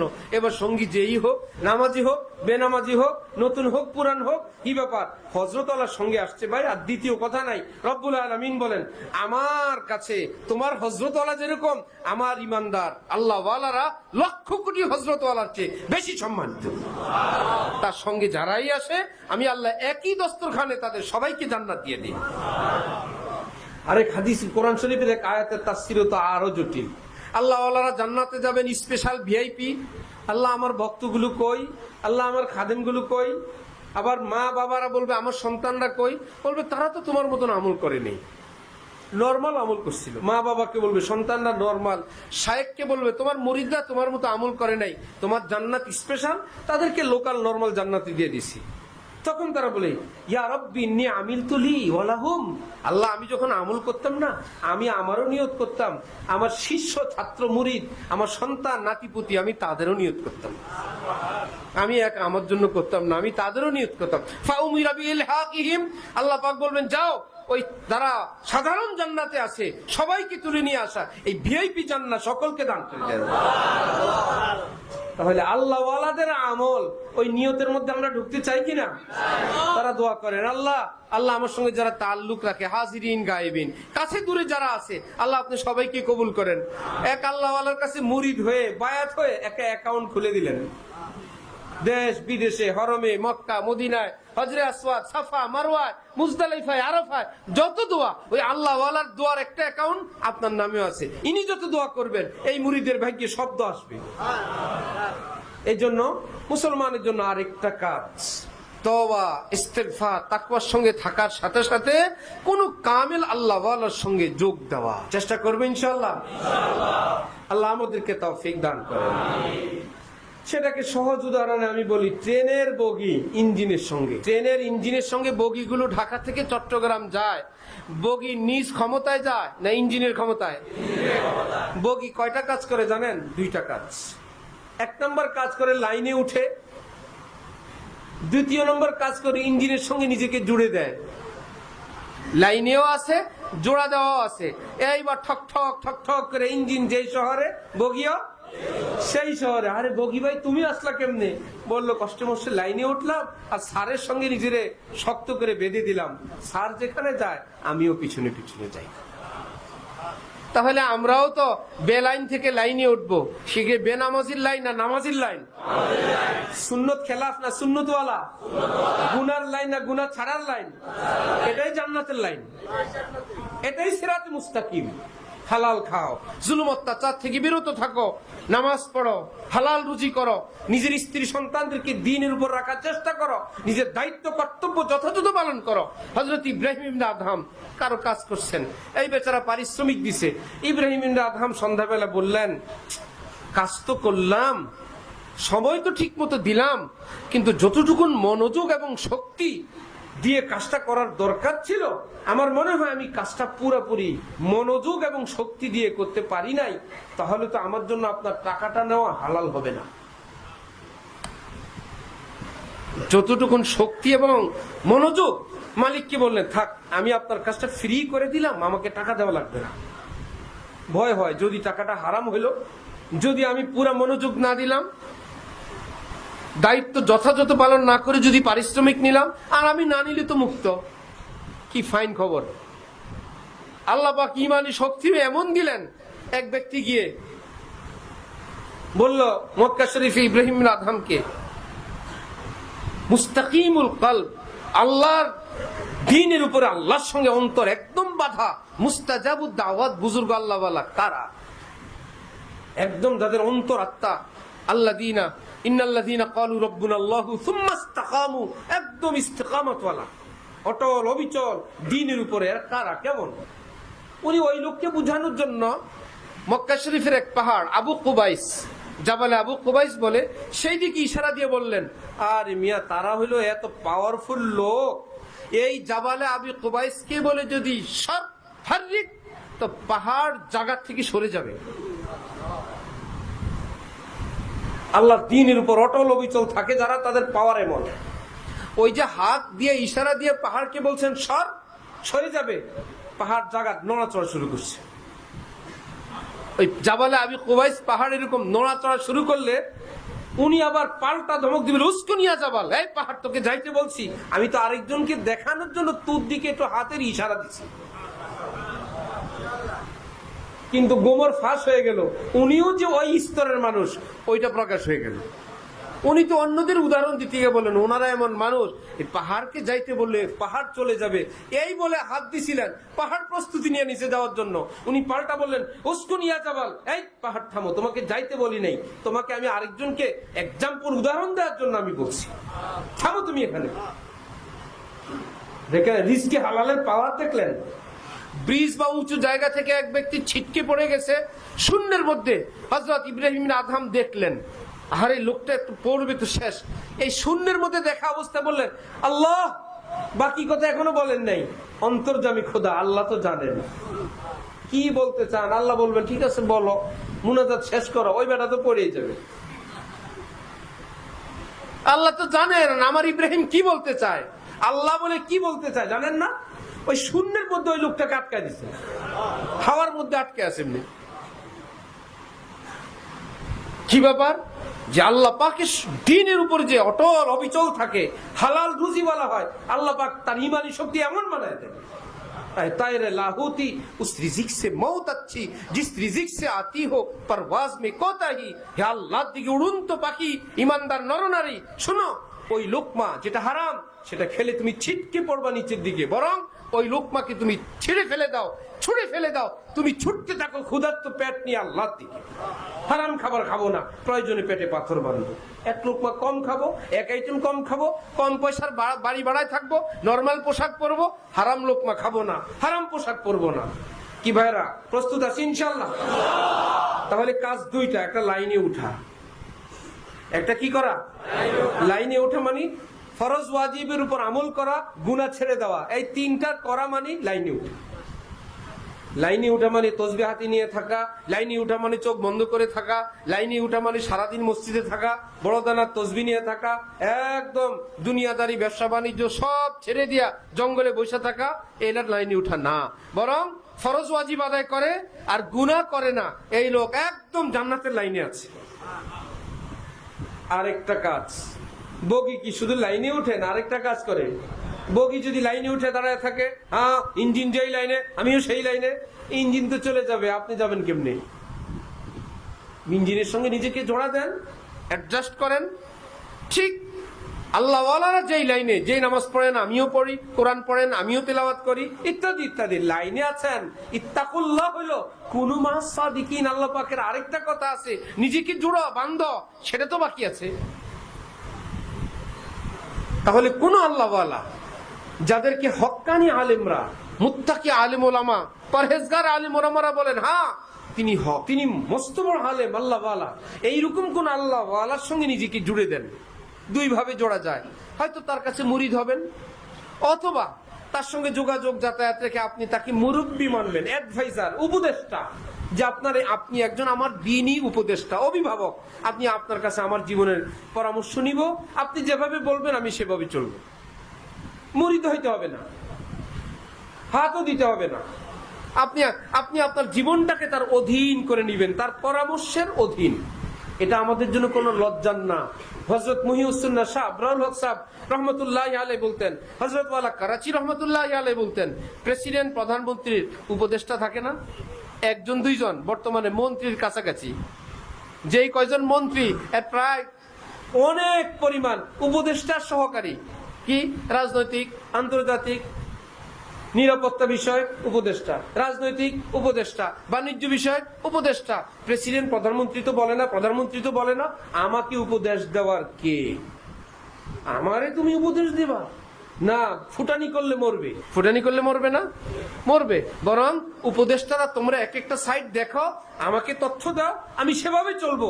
প্রেসিডেন্ট, প্রধানমন্ত্রী, দেশের বাদশাও যদি উপদেষ্টা নিজের জন্য উপকারী মনে করেন, নিরাপদ মনে করেন, আমার ভাইয়েরা দ্বীনের রাস্তায় চলার জন্য আমাদের না যথাযথ জ্ঞান আছে, না এলেম আছে, না আমাদের বুঝ বুদ্ধি আছে। আমরা যদি একজন অ্যাডভাইজার, একজন উপদেষ্টা মাথার উপর রাখি যে আমি বুঝি না, আমার সাহেব এত বড় আলেম, তিনি যা বলেন আমি তাই করি। ডাক্তাররা যে প্রেসক্রিপশন দেন, তারপরে ওষুধ বুঝে বুঝে খান তো সবাই, যে এটা উনি ডাক্তার সাহেব দিচ্ছেন, এই ওষুধটা এই এই জিনিস দ্বারা বানাইছে, এটার মধ্যে এই এই উপকার, এই ওষুধটা অমুক কিতাবে আছে, সব বুঝে বুঝে খান না মুখস্থ খান? ডাক্তার উপর আপনার আস্থা আছে, সে লিখে দেয়, আপনি খান। কি লেখলো সেই জানে, কোনো কিছুই জানে না। হ্যাঁ, যদি ডাক্তার ভালো হয়, মাশাআল্লাহ, আল্লাহ পাকের রহমতে রোগী সুস্থ হয়ে যায়। শায়েখ যদি আল্লাহ ওয়ালা হন, শায়েখের প্রেসক্রিপশন মোতাবেক ইমানের রোগী, গুনার রোগী, কঠিন গুনাহ আক্রান্ত রোগী, সে যদি ওই প্রেসক্রিপশন ফলো করে, কঠিন রোগীকেও আল্লাহ পাক সুস্থ করে দিবেন। তাহলে এক কাজ লাইনে ওঠা, দ্বিতীয় কাজ কোন আল্লাহ ওয়ালার সঙ্গে নিজেকে জুড়ে দেওয়া, চেষ্টা করবো ইনশাআল্লাহ। তারপরে জান্নাতে যাওয়ার পথ দুইটা, হয়তো মুত্তাকি হয়ে জান্নাতে যাব, না হলে তওবা কবুল ওয়ালাদের সঙ্গে জান্নাতে যাব। আল্লাহ আমাদের সবাইকে তৌফিক দেন, কবুল ফরমান। ওয়া আখিরু দাওয়ানা আনিল হামদুলিল্লাহি রাব্বিল আলামিন।